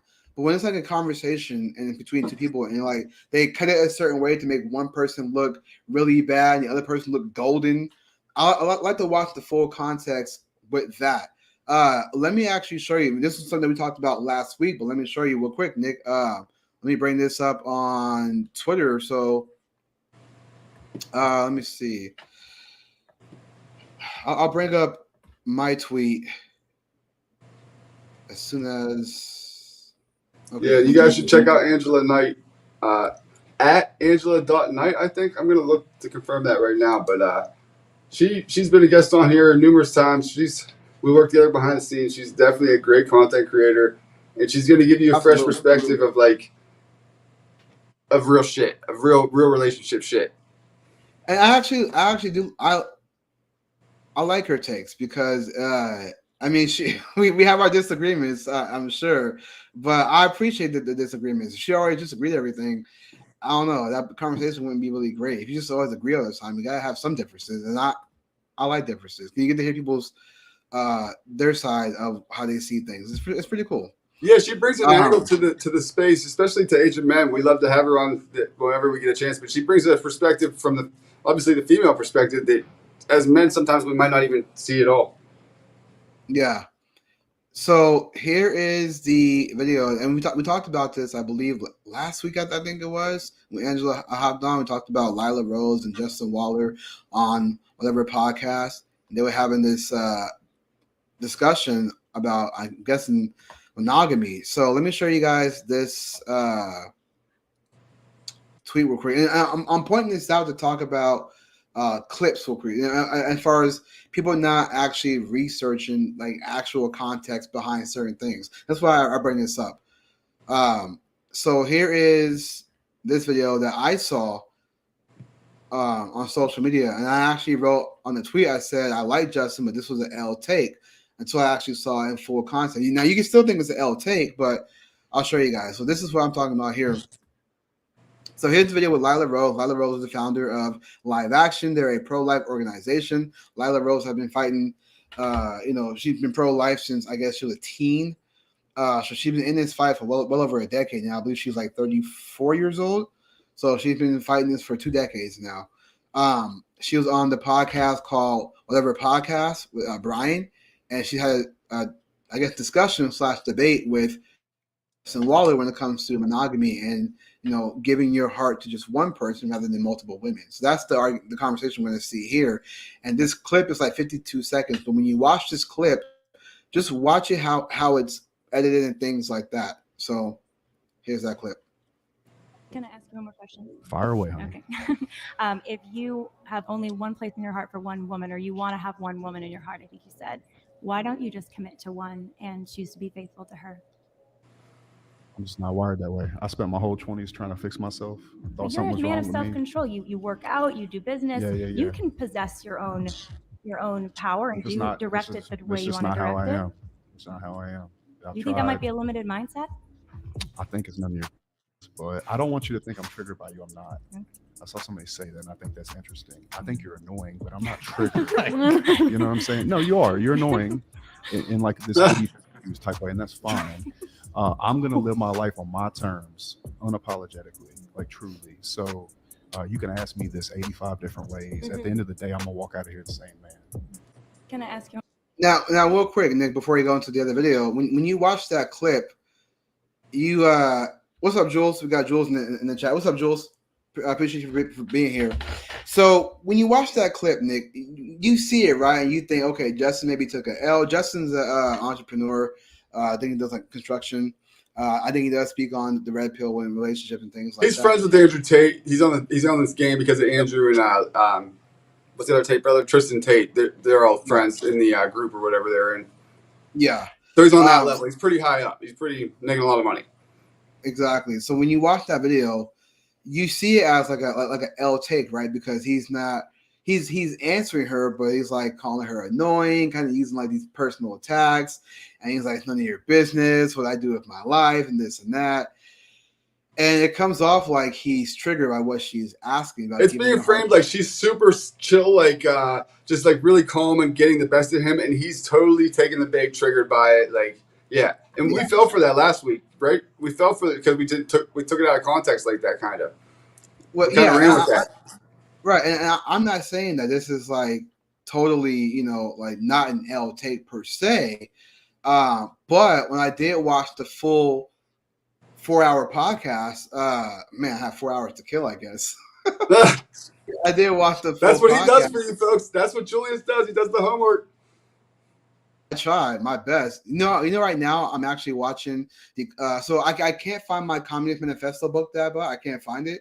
It's somewhere. I don't know where it's at. So I started watching the audio book on YouTube. So I'm kind of like I'm about 20 minutes into that. So that's like, I think like almost 2 hours. So I'm trying to like watch that. I'm going to watch that multiple times so I can learn about the Communist Manifesto, kind of understand Karl Marx and things like that. So I'm glad you're reading that, bro. It's a very good read for people. And if that's a hard digest, I would highly recommend Rules for Radicals. I forget the guy's name, but he wrote it in the 70s, something Zelensky or something. Anyways, he was Hillary Clinton's mentor at Yale or wherever she went. And he's like the modern day it's a much more digestible Communist Manifesto, but it's Rules for Radical. It's the same thing for nowadays. Easy read. Michelle says he's trying super hard to be super cool. Grace says, "Don't get me started on this the slang term trad wife. I hate hearing that. Everybody has to put a label on everything these days. To me, as a stay-at-home mother, wife, being called trad is an insult." Grace, I know exactly what you mean, but I have to kind of say this: when you say everyone has a label, but then you say stay-at-home mom, that's a label. I mean, correct me if I'm wrong. Amazing. So the trad wife does sound like a slang, but it just means traditional wife. That's all it is. Trad wife just means traditional wife. So if you say everything has a label, then you say I'm a stay-at-home mom, that's a label. You're a stay-at-home mom. You're a mom who stays at home. But I understand. I don't. For me personally, it's not an offensive thing for me because trad wife just means traditional wife. It's like saying trad husband. I don't see anything wrong with that. Grace says, I think it degenerates the entire lifestyle of stay-at-home mother. No, I mean, but traditional wife is a stay-at-home mom. I hear what you're saying, though. It almost gives the vibes of like when you hear cis male. It's like you can just say male. Yeah. Yeah. But I get it. Like trad wife, I'm not so. I'm understanding. I hear what you're saying. No, it's a distinction, but I hear where she might feel a certain way about it. It's just like, no, I'm just a mother. You don't have to add the trad to it. Yeah, and also Grace too. I'm being a little bit biased because I did a video with Steven Crowder and I said TradCon, so I'm being a little bit biased there. You gotta stand on it. So, I confess, Grace, I'm being biased. Hey, look what she said. One tough mother said, "Watch out, ladies. Julius can read and will soon outsmart all the quote blondes." I know. He can read. No, that's my friend Jules. Amazing. Yeah, Grace says stay-at-home mom is a label, but it's also much more than that. I understand. I'll just say I was being biased because I used the term TradCon on my video one time, so that's why I was being a little biased. Yeah, he had to die on that hill. Michelle says, I would love to be a trad, but I was raised with men who loved me so much that they made sure I could survive without them. Nice. I mean, I have a daughter, so I'm trying to teach her the same thing. I actually told my daughter the other day I was looking to buy her some boxing gloves. She's like, I don't want them. I'm like, no, you go get some boxing gloves. We go. Oh, you're gonna get some gloves. So here's that full video real quick. I don't want to distract you guys too much, but here's also that video I was telling you guys in more context. Now I only got so much because I don't have the blue check mark. I guess with the blue check mark, you can now do longer videos. Elon Musk is trying to make it up to 2 hours. I heard. Oh, really? Up to 2 hour videos. So I'm debating on whether or not I should get the check mark so I can have longer videos and get more engagement, because I have noticed that people with check marks are getting a lot more engagement. But then I also see those who don't have check marks that get plenty of engagement. But I don't know. It's like up in the air. Fuck that blue check mark. I mean, I do see a difference. I'm not. No, I hear you. What, you gotta pay like $8 a month for that, right, or something? Yeah. If it's worth it, if you see like people benefit, why don't you give it a shot and see if it's worth it for a month or two?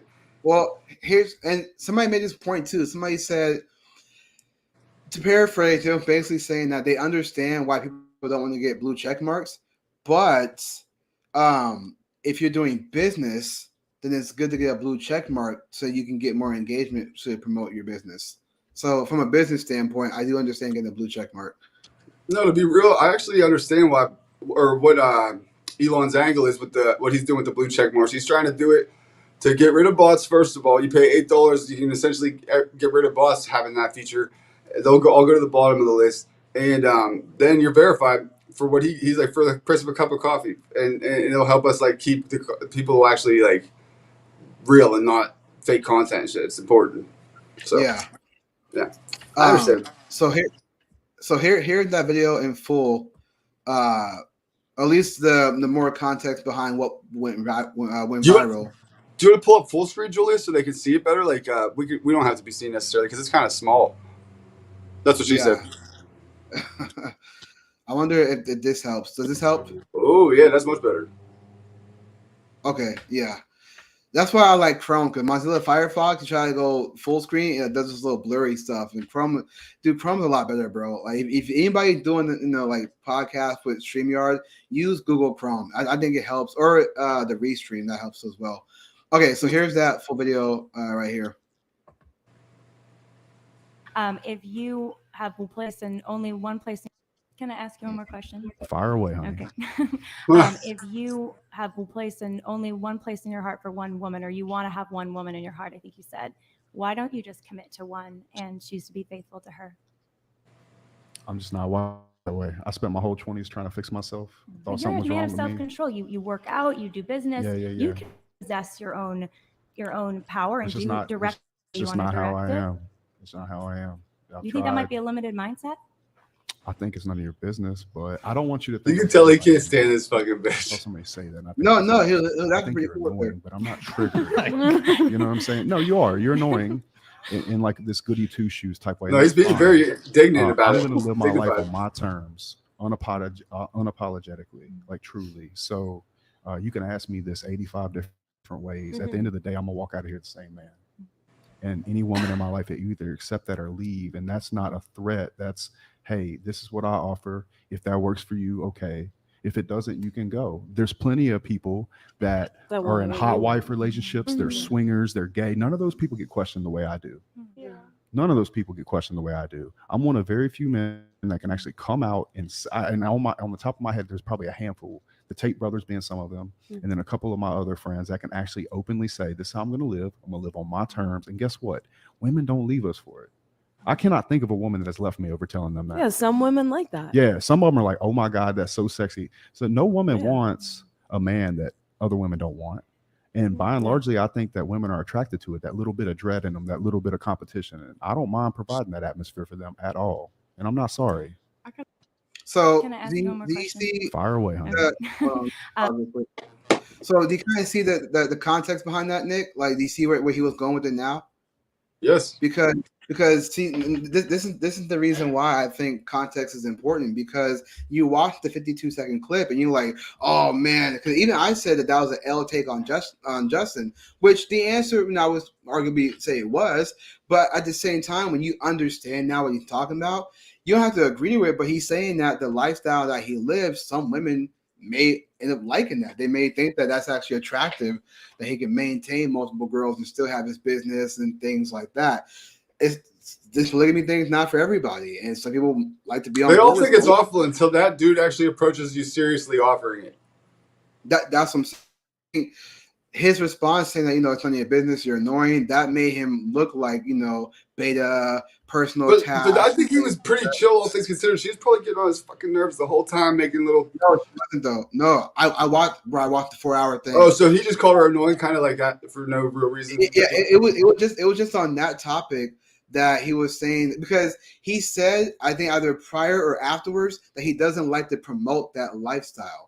So when he gets asked about it, he does feel pressed by it. I'm not trying to justify the fact that, people take sympathy for him.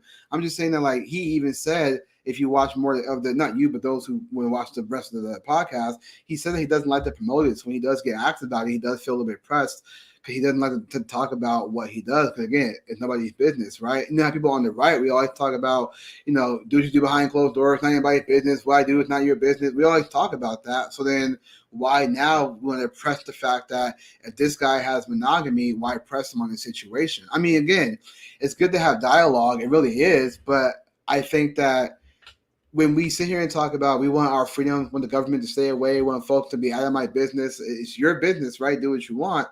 But now Justin is somebody that a small percent of men, by the way, a very small percent of men that can have multiple women, girlfriends, wives, pay for them financially, secure all of them. If that's the life that he wants to live, and that's what he chooses to do, that's on him. But those that want to do the more monogamous route and have a foundation of husband, wife, especially if you're a godly person, you're a Christian and things like that, that's totally fine too as well. I mean, you don't have to agree with polygamy, but I think that's why I'm not trying to justify Justin's lifestyle. I'm just saying that in context, it makes a lot more sense versus what we saw. And to bring it back full circle, I say that this is important. This is the reason why when you got people, on my Instagram talking about black women don't get away with this raping teens. I'm like, who said anything about black women? I'm just saying female privilege. No one said anything about race, but you make it about race because you feel some type of way about it. How about you look into the story and find out that this woman is not white, she's Hispanic. So this is what I mean. Take the time out to actually have to look in the context and understand the conversation. You can disagree with it, but know the context behind it. That's all I'm saying. And that's the problem with these type of, and again, I get caught up into it too. I see a clip and go, oh, what is this? But then I actually want to look further into it and go, oh, this is the reason why. I don't agree with this, but this is the reason why. Or, oh, I agree with it now that I see more context. You know what I mean? Yeah, for sure. I know. What do we got next on the docket, bro? I'm excited for the Kine story. Oh, yeah, yeah. Yeah. So I saw this on Twitter, which was very interesting. Let me exit this full screen. I was telling Nick about this before we started the show. I'm trying to find a way to have a cohesive conversation about this because I just find this interesting in the times that we're in. Before I bring this up, Nick, I also want to bring up this stat as well. Hold on.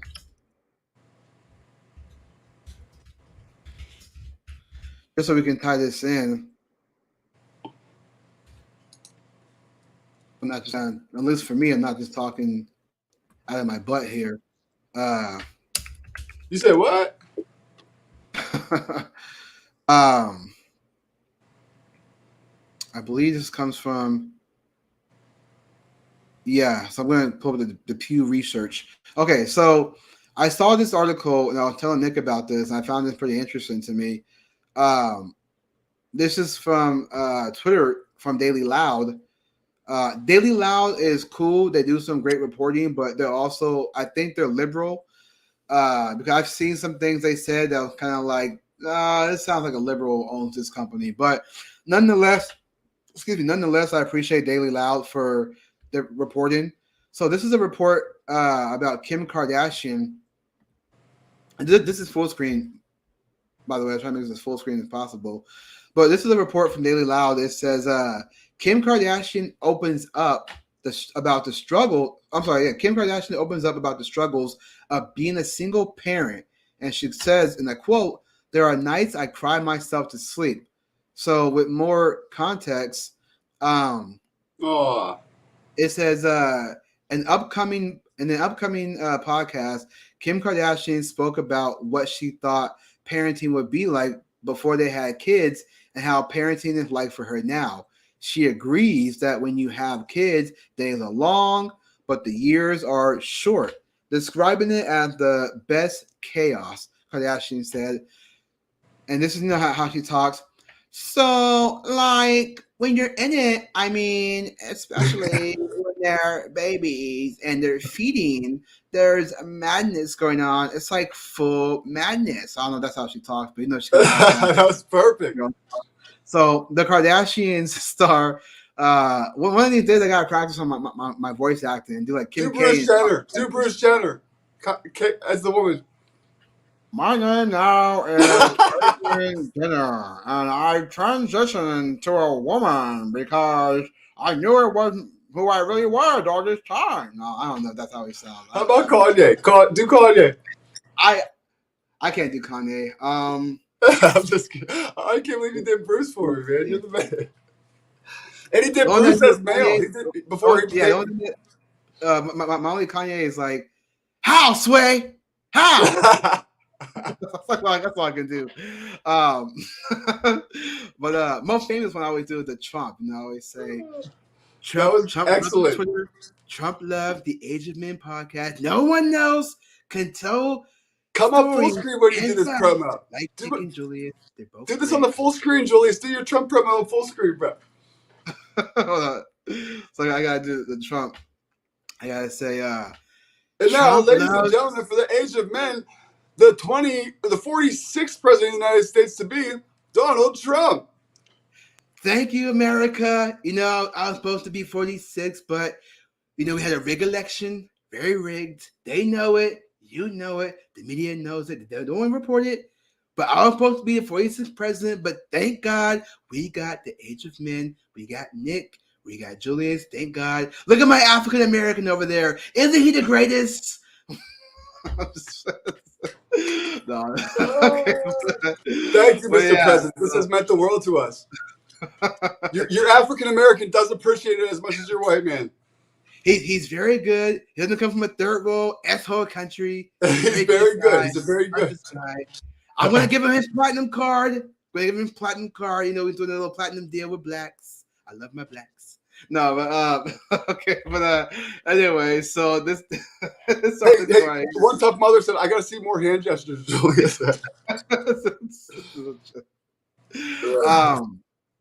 Okay, so here's the article from Daily Loud on Twitter. Maybe I'll try to do this right here. Like maybe this full screen might help a little bit if I do it like this. Yeah, it might help a little bit. Okay, so again, here's Kim Kardashian going more about being a single parent. It said the Kardashian star further detail on the same and said that the kids all need, whether you have to help with someone's hair or put on the shoes for another. She added, this all turns crazy madness with running around and helping all the kids. Kim also added, it's been the most challenging thing. Kim continued, there are nights I cry myself to sleep. Like holy shit. These effing tornado in my house. Like, what just happened? The Skims founder also added that kids also have all these moods, personality, and fighting, during which she realized that no one else is going to handle it. And it is just on her. Though Kim Kardashian calls parenting one of the hardest jobs in the world, the reality star agrees that it is also the most rewarding job in the world. So interesting stuff. So here's what I find funny about that, though, right? We have to have you up on camera doing that impression next time, man. Like, so good. No, if I start doing a female impression, you gotta start questioning my sexuality. That was hilarious. I thought it was Kim. So, but here's what I find interesting about this article, right? Now, again, she talks about the struggles of being a single parent. Here's the thing about this, and if Kim Kardashian ever comes across this podcast, look, Kim, you didn't have to struggle. Let me get closer and say this: if you didn't divorce Kanye West. Just saying, Kim. Just saying. And could it be, Julius? Could it also be that the timing, for instance, of him getting married would have something to do with her coming out feeling so miserable? It could be. I mean, even just over time, even from before, because that new chick that he's with, Bianca Censori, this wasn't like we see him with her now. Photos were posted months ago with him and her at a restaurant, right? Oh, they're serious, Kim, and she knows it. They're serious. But here's the thing, though. She moved on before he moved on. At least that's what I think is how it went. She started fucking bagging that junkie Pete Davidson or whatever. Exactly. And having him around his kids and stuff. And Kanye was all fucked up over it. He was talking about it in public, like declaring his love for the chick and stuff. And she wouldn't have it. She's probably laughing, having her cake then. Well, guess what? Who's laughing now, Kim? Sometimes I cry at night. Oh, cry me a river. Cry me a river, Kim. go take your Skims and go skim somewhere else. We care so much. We're so upset for you that you have to, like one tough mother said in the chat. What did she say? Dang it, I missed it. She said something about like, what is she so upset? Oh, here she's crying over deciding which one of her maids gets to tie her kid's shoe. Yeah. I know. So real quick, there's a comment right below that. Somebody has said, where was that comment at? Hold on a second. This guy I followed, he said, as soon as it loads, hold on a sec. Oh, where was his tweet? Dang, he had a tweet. So basically, people are basically saying that like she has all this money. Why is she crying? You know what I mean? Like, right here. This guy says Kim K is a single mother with millions. Kim K is a single mother who afford help and support. Kim K has very different struggles than most single mothers. What is she crying about? She should have kept quiet on this one. So should have kept quiet, like since she fucked Ray J, frankly. Hot take. We gotta get that. We had to get one in there, folks. Yeah, I mean, but listen though, like with her struggle as a single parent, people are not wrong. I mean, look, we can talk about her millions and say she has millions of money, so she can afford the help. It's not like she can't get help. But at the same time, though, I would argue people don't realize that you can get all the help you need, but there's nothing like a bond between the parent and their child. So you can get the maids, you can get the cook, you can get all that, but that bond between your child and the parent is a whole lot different than what you can afford. My thing is that when Kim Kardashian talking about being a single parent, again, you didn't have to divorce Kanye. You had kids with the. It's not like she has multiple baby dads. Kanye is like her first husband, or her first husband that she had kids with. Not her first husband, her first husband she had kids with. I think she has like what, like 3 or 4 kids with him or something like that. Yeah, and that's the only kids she has to date, right? At least a few, but nonetheless. But that's all she has to date, right? She doesn't have kids with anybody else but him, right? No, yeah, only with Kanye. So it's like no one forced her to get a divorce. And mind you, it's not like Kanye cheated on her. At least I know of. I don't think he cheated on her. He was a simp for her. He didn't cheat on her. He was simping hard, if anything. I mean, my man, I love Kanye. I respect him. He's admirable for many things, but kind of was simping hard on Kim there for a little bit. I think he'd admit that, candidly. Michelle said Julius is on fire. This is giving me serious hope. Amazing. Me too. I appreciate that, Michelle. I try. Honestly, like I'm trying to get better at articulating things a lot better so that Nick and I can go viral. No, I'm just playing. I was like, what did you say? No, I'm just kidding. No. So Kim says Kim Chung, the real Kim, not Kim Kardashian. She said Kardashian's the porn star that all of the little girls look up to. Shame. Yeah, you know what though? And that is something to think about as well, because there are lots of, you gotta think, man, she got millions of followers and they're looking at every move she makes. So when she takes pictures of her in the nude, when she has children now, the fact that she got famous for doing a tape with Ray J, I mean, nobody knew who she was before that. And then when they planned. Everybody forgets when this detail came out. Her, and especially her mom, was the mastermind, apparently, planned for that leak of that porno. Yep. They planned for it to be recorded and leaked to get her to where she's at. And now she and her family are the biggest name in Hollywood. They're the representatives of Hollywood. And also think about that, too. It was the detriment of the mother. The mother essentially brought down the family by choosing to leak her daughter's sexual activities. Yeah.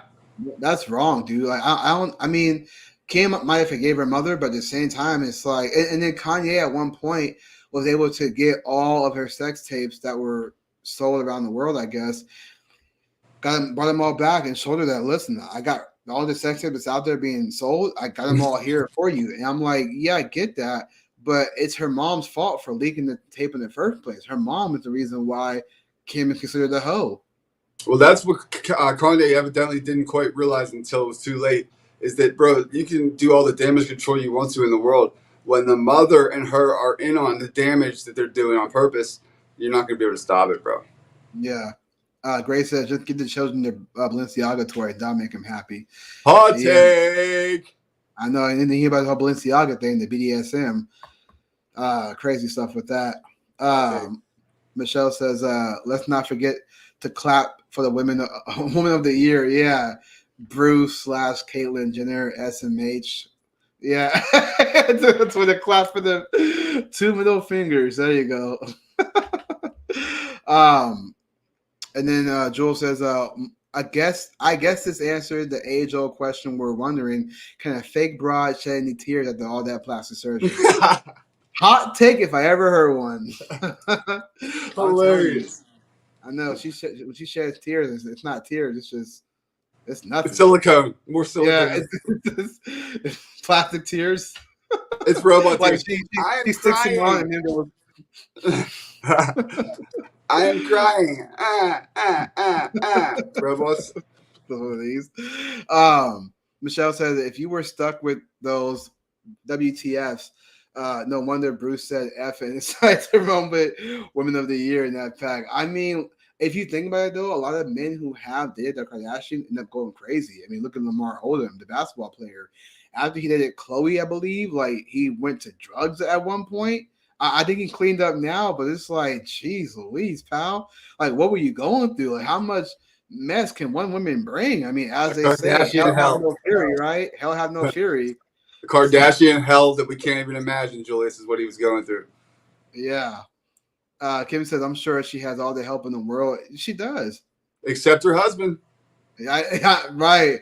Hey, there you go. That's a Joel said her mom literally exemplified that pimping ain't easy. I'm telling you. Grace says she loves money more than her own children. Evil. Yeah, it's insane. But this is what I mean. And again, we talk about Nick was saying how, maybe she's seeing Kanye move on, which I will segue into that because here was a video which I want to actually talk about. And I want to get someone to know, or not some, I want to get all of the ladies in the chat. I want to get their take on this. Now, this might be a nothing burger, but I'm just curious to know what you guys think. Whether you're married or if you were married or if you had a boyfriend or if you have a boyfriend, I'm curious to know what you guys think. So Kanye West has been seen lately out with his new girlfriend, Bianca Sensory, which I would argue this. Now, men on the red pill side might say, well, hey, men want multiple women. Kanye moving on. Hey, it is what it is. That's how men do. We plant our seeds. Look at Nick Cannon. I'm just saying this is what's being talked about in the space, right? But Kanye has now been seen with this girl, Bianca Sensory. And I want to bring something up before we talk about this, Nick, because she was modeling, I think, in like a Kanye apparel. And I just find it interesting to me how Kanye, this guy supposed to be godly, has his now, I'm guessing, wife model in this apparel, and it doesn't seem very Christ-like. Scandalous. Scandalous. Let me pull up, see if I can find this of her modeling. It was an interesting way she was modeling. Let me see if I can pull this up. She's so scandalous. She's so scandalous. She's so scandalous. That Tupac song, you ever heard that shit? I think I have, but I have to hear it again to know whether or not I've heard it before. Whenever chicks are being like very, very much like that out there, that song pops into my head. Nate Dogg's on the chorus, scandalous, scandalous, like singing like he does it. That sounds familiar. Okay, so here was the video I'm going to show you guys right now. Give me 1 second to pull this up. And you said this is Kanye's wife modeling his new clothes, and there was like some controversy over that. Yeah, so first let me show you guys this. So Nick earlier brought up the fact that Kim is talking about the struggles of being a single parent, and Nick was wondering whether or not this is her saying this in the midst of now Kanye kind of being shown with this new girl, Bianca. He's been showing her months before, but more photos are coming out, him walking with her, and quite frankly, she does have a similar look to Kim, in my opinion. That does tend to happen. I notice that people who get into these relationships where they really like somebody and they move on, the next woman that they get with ends up looking like the last dude or the last woman that they got with. And I would argue the same thing for females too. When females date certain guys that they like really have an attachment to, next guy they get with resembles the last guy. It's super weird how it plays out like that. I've had it happen to me before too. But here is this video, and I want to get the ladies' take on this. So here is Kanye's now new wife, Bianca Sensory. She's out at the mall, and I guess there's this guy who's a YouTuber. I guess you can see it right here, Grateful Boy New. I guess he goes up to women and tries to spit game. And so this is him talking to Kanye West's wife. Now, my question to the ladies is this appropriate for a married woman to do, to engage in a friendly talk with a guy? I'm just curious to know from the ladies, is this something that women should do, or is this a nothing burger? What do you guys think? So here's that video right here. Make sure you guys are able to see this. Okay, you guys are cool, and we'll play the video. Sexy, my name New. Nice to meet you. You from LA? Yes. Okay, I just moved down here and shit, man. Where are you from? Chicago. Nice. Yeah, you got good eye contact. Yeah. You just shopping around? Yeah. You? Yeah, it's the same. I just a pair of shorts I want to see. Yeah. Can I get your number? I'm married. For real? Yeah. Oh, damn. Sexy, my name New. Okay, so that's her talking to this guy again. I guess he's a TikToker that goes up to women and tries to spit game, and he just happens to run into Kanye's wife, Bianca Cesare. Now, some of the comments were saying that he had to have known because you had to have. She's in the news. So, and if he's on TikTok, I'm sure he's looking on, the news, what's going on. He has to be aware. Well, first of all, I would say I don't appreciate him coming up to my girl fucking doing that. All right, I would not be cool with that. Second of all, nevertheless, even if she knew or not, I would hope and kind of expect my woman to say something within the first line or two, because you can tell it's flirtatious, saying, "Oh yeah, I'm just here waiting for my boyfriend Kanye to come back. I'm wearing his line right now, or whatever. Mention me. The fact that you don't mention me, and did the she exchange numbers with him or no?" It only stops right there. That's what I'm saying. We gotta be more context to that. I mean, I don't like check his TikTok, but I can check his TikTok to see if there's any more. But I think that's the only video that there is. At least I know. If there was more, Daily Loud would have reported it and would have showed more context. And I haven't seen any more context behind this. I don't know if she got his number or not, but nonetheless, just based on what we have for right now, unfortunately, I'm curious to know from the ladies, is that appropriate for a married woman to do, to have a conversation for that long, for 30 seconds? Is that appropriate, or is that, do you think that she should have told him, hey, listen, I appreciate you coming up to me, but I don't want to have a conversation, or something where she can kind of politely. But my husband's fucking Kanye West, man. My husband is Kanye West. Like, that's what she should have said, right? If you ask something me. like, yeah, or something. Just but if she would have said that, he's probably like, oh, Kanye West, gotta get his autograph. Maybe start like harassing. Who knows what that would have turned into? But to me, I think this is what we talk about when it comes to relationships, Nick, is that when men say, that they have boundaries and they wouldn't want their women to be in situations like this. Females will say, oh, you're just insecure. She was doing nothing. It's just friendly banter.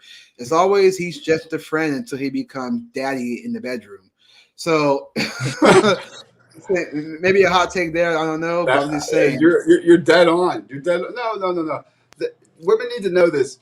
Look, if he's a straight male, he's single, and you're somewhat attracted, even if you're not, there's still a chance. He's primarily motivated by the idea of having sex with you. Now, you may have friend zoned it into a point where he totally realizes that's never going to happen. That ship has sailed, so he doesn't necessarily come at it from that angle anymore in his mind. But if and when you ever gave him the opportunity to come to the paint, he'd be coming hard. No pun intended. Here's a hot take right here, Nick. Kim must be tapping into her blackness, complaining about how hard being a single mom is. Woo! Hot take. She white. Hot take. That is a hot take. Kim must be tapping into her blackness, complaining about how hard being a single mom. She don't have any blackness to claim anymore. She divorced Kanye. But do you see the hot take in that one though? Saying that black women are single moms. Listen, sure. that's a hot take if I heard one. We do have a single parent issue. I will say that there are black people who are single parents. There is, I think in the black community there is an issue with single parenthood. There is that issue. So hot take, but I think there's facts to that. So arguably the hottest take of the show. Can we agree on that, Julius? Hottest take of the show? Because we're about at the end here. I think. Yeah. Unless you guys get any more in on us in the next minute or two, I think that takes the hot take of the show. Yeah. Let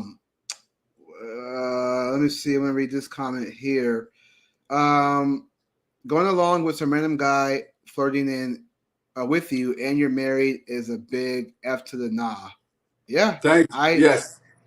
I would agree. I'm trying to see what Michelle was saying. Remember Mr. T and Skechers tennis shoes? Check out the new commercial.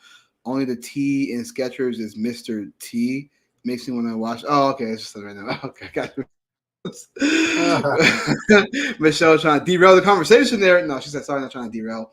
Yeah, okay. So here's my take on that before we wrap the show up. I do think it's inappropriate for a woman to go along with this. Yeah, he might be a TikToker and things like that, but to go along with this, because what if she actually did get his number? What if she was interested in him? Because what Kanye's mindset is that now. It's always up in the air. One day he's a patriot, next thing you know, he's something else. Whatever. But Not to say he's not saying anything that's not so much not facts, but he's just always up in the air because he's just gone through a lot in life. And so when this new guy comes along and kind of flirting with his wife, and he's like pretty chill, she doesn't know much about him. It seems like he's respectable enough. So who knows what that can lead to? So to me, I don't think that's appropriate. I think to me that shows this kind of disrespect towards Kanye West because you're allowing another guy to kind of flirt with you. You're flirting back like, oh, I'm married. Like, I'm married. If I didn't have this ring, I'd give you my number. So I do see some disrespect when it comes to that. And maybe I hope Kanye talks to her and says, hey, I don't think that's cool because now you're out there. You're viral now. Now it's not a good look for me. Don't let men like that approach you again. I hope he's firm with her and tells her that. Some might say, oh, it's nothing. If you're that insecure, yada, yada, yada. But why does it have to be insecure with a man? Why can't it be a man? Again, I said this before on Instagram Live. I said, why is it that when it comes to protection, women want a man to protect, but then when we see a situation like Bianca Sensory and another man approaching her, why can't we protect our women from unwanted attention? Why does that make us insecure to protect you from a whole nother man? Because they want that attention. Hot take. I would agree. No, I actually agree. And here's why I agree with you, nigga, on this. The reason why I actually spoke to a friend about this, and she was saying the same thing. She said that, she can't help the fact that guys will look, but there's a cause and effect, right? Now, if you're just wearing plain, regular, casual clothes and men look, okay, that's one thing, whatever. If you're purposely wearing something that's going to cause a man to look, right? You're purposely having your breasts out or purposely wearing short shorts or skin tight yoga pants. You're purposely wearing that so a guy can actually look at you. And you know what I mean? And so it's like you can't call a man insecure when you're purposely get that attention. He's now trying to protect you from that. He's saying, hey, don't dress like that. That's going to cause unwanted attention. Now, what Bianca did to engage in that, I don't think that's right. I think a man saying, hey, don't let men like that come up to you. I don't think that's appropriate. That shows a little bit of disrespect towards me. What's wrong with him being realized about that? If communication is supposed to be so key, why can't men communicate with that to their woman? Right? Well, they want you to communicate with them until. Sorry, go ahead. No, go ahead. Just to add on to your point, man, they want you to communicate your feelings with them until they don't. And they don't know when that is. But it does come at some point, and you actually often, this happened to me recently, but you will regret having shared those emotions that they so desperately claim they want. Sometimes. It's true. I'm saying sometimes. It's true. Yeah, no, I agree. When you do kind of share those feelings, I guess, sometimes it can be used against you. So, matter of fact, I was watching the podcast on the Smallville show I used to watch, and Michael Rosenbaum and Tom Mullin were talking about Clark's character being more open to Lana about his secret, who he really is. And Tom Mullin was saying that in situations when men express themselves, it tends to get used against you. So even he can recognize that, even for a TV show. Real quick, I want to read some more comments and wrap the show up. Jules said, having a convo with the opposite sex doesn't look like that. She clearly went along with it by the way she engaged and laughed instead of being stern with the F off attitude. Now, I'm not saying be impolite. She could have been polite and just said, oh, listen, no thank you. I don't want to be on camera. I'm waiting for my husband or something like that, right? So Michelle says, I have my guy. He loved me thus far and gave me a gorgeous smile. Right on. Hey, the masculine men can bring out the most feminine women. Alpha males. There's your Hallmark card for the day. There's your Father's Day card. No. Today with Jewels. No, your Hallmark card, your baby making cards will be called Tonight with Jewels. There you go. Hey, you got a whole new business lined up. So there you go. Ray says, if I knew my guy was hitting on me, if I knew the guy was hitting on me, I would shut down immediately, just like I would expect my husband to do. All depends on your own personal boundaries in your marriage. True. Yeah, I would agree with that. Michelle says, it's amazing what you can learn from that Black Mirror, a.k.a. Tell Lies to Your Vision, a.k.a. television. That's how I learned about Bruce / Caitlyn Jenner. Yeah, I will say the television does tell you things. That's why I said earlier, Nick, about with this whole trans and homosexuality things like that, when they push it into, you can't force anybody to be certain things, but when the culture is promoting that, your head starts to tell you maybe you are the opposite sex. Maybe you do like the same sex. Maybe you're this. It's like you start to believe this stuff. You know what I mean? And then people live their truth versus the truth. And what happens is you get this whole dynamic of conversations where you can feel how you feel, but the facts are still the facts. The truth is still the truth. You can't deny that. You can't say the sky is blue, but say, well, I feel like it's purple. And then we're supposed to go along the fact that it's purple based on how you feel. Something's going on here, man. There's a alarming trend. I spoke to a 18-year-old on TikTok Live. She came on mine, and she said that she just graduated and estimates that about 50% of her junior and senior class identified as trans. Wow. Even she acknowledged, she was like, something strange is going on here. It's not like this is normal. high school or this is college? High school. Wow. Yeah. And there was that stats that came out not too long ago that said that the Gen Z, a lot of Gen Zs have they identify as LGBTQ and all this stuff. I mean, look, there's something in the waters for sure. And again, the television, especially social media, this is what I always say, like parents with children, you gotta know what they're watching. I mean, with my daughter, when I see what she's watching on YouTube, I say, why are you watching this crap? I mean, like, this is all pushing an agenda.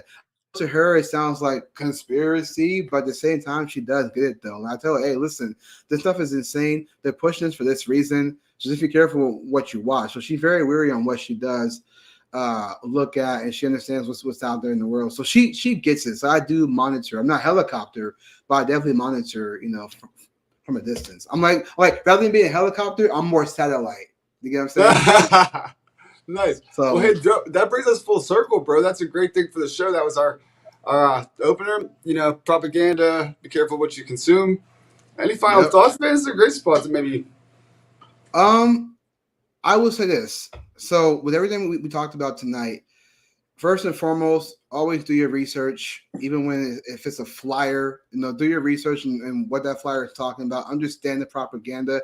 A great friend of ours, Layla, aka Propaganda Fluent, is very good at detecting how they use propaganda and how to use propaganda. So look her up on Instagram, Propaganda Fluent. But I will say this. You got to start recognizing the agenda that's out there, because there is an agenda to separate the male and female, white and black, Democrat, Republican. There is an agenda to always divide us. How we stay together is by talking to each other and actually having the conversation. It may be uncomforting, it may be unsettling, but nonetheless, at least we're conversing to try to bridge that gap, even if we disagree. So just always do your research and always know what you're looking into. Again, you saw the poster that we talked about, that there's clear propaganda against men. So we got to hold both sides accountable, not just have a one-way street. So with that, I would just that's my I guess take of the day. Is just always do your research, and that goes for me too. Don't just watch the clips, watch the full thing in context. It definitely helps out to have more perspective of the clip that they're trying to show. So, Nick, what's your final thoughts? My final thoughts are: we over here at Age of Men stand with Jake. We're with Jake on this side. We gotta get a T-shirt. I stand with Jake, and they have that poster. It says I stand with Jake. Then we gotta get all Jakes. Jake from State Farm. What was the chick's name? Fuck Jackie, man. I'm with Jake. This is Team Jake over here. Yeah. Josie and Jake. So I stand with Josie. Jake. We gotta get that Jake from State Farm, Jake the Snake from wrestling. I don't even trust her name, bro. Josie. It just sounds like a liar. Well, Josie rhymes with posing, so she's definitely a poser. She's definitely posing. No, and that's how we do it. So yeah, we stand with Jake over here. Jake, if you're out there, man, we stand with you, brother. We know it's not your fault, right? Michelle said, "Don't forget that woman."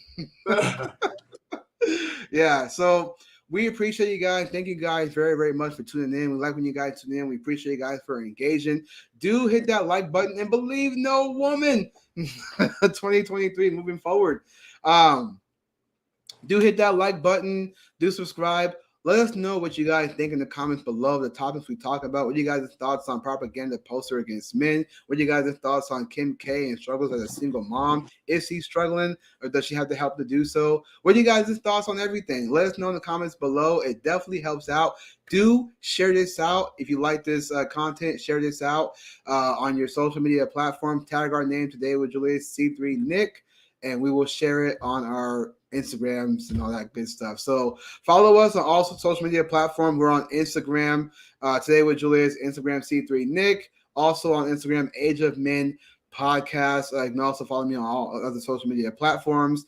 If you want to be a guest on the show, do DM us on Instagram. You can also email us. Our emails are on the bottom of this video right here. So do reach out to us if you want to be a guest. We'd love to have a more diverse panel. Suni actually reached out to me, Nick, and wants to be a guest on the show. So amazing. Speaking of which, dude, if you want to order a t-shirt, as Kim, you said you want a t-shirt, hit us up on the Age of Men Instagram at Age of Men Podcast. Or if you can't remember that, C3 Nick or Today with Julius, but one of us, get it to us. We'll get you a shirt. Suni designed these. Suni was the one that pushed us to make these shirts. Yeah, Suni definitely. A shout out to Suni too. She was in the chat earlier as Hot Mike. So not Mike MAKE, but Hot Mike MIC. I'm not talking about Michelle Obama here. Right? Hot takes, Hot Mike. So, nice. So, I see what you did there. Yeah, so we appreciate you guys. Again, always tune in every Sunday, 6 p.m. Pacific Standard Time, 9 p.m. Eastern Standard Time. And do follow us on other social media platforms. All the links are down below. If you want to support us to keep us going, the links are there as well, the Cash App and things like that. So we appreciate you guys. God bless, and I stand with Jake. Yeah. See you guys. Have a good one.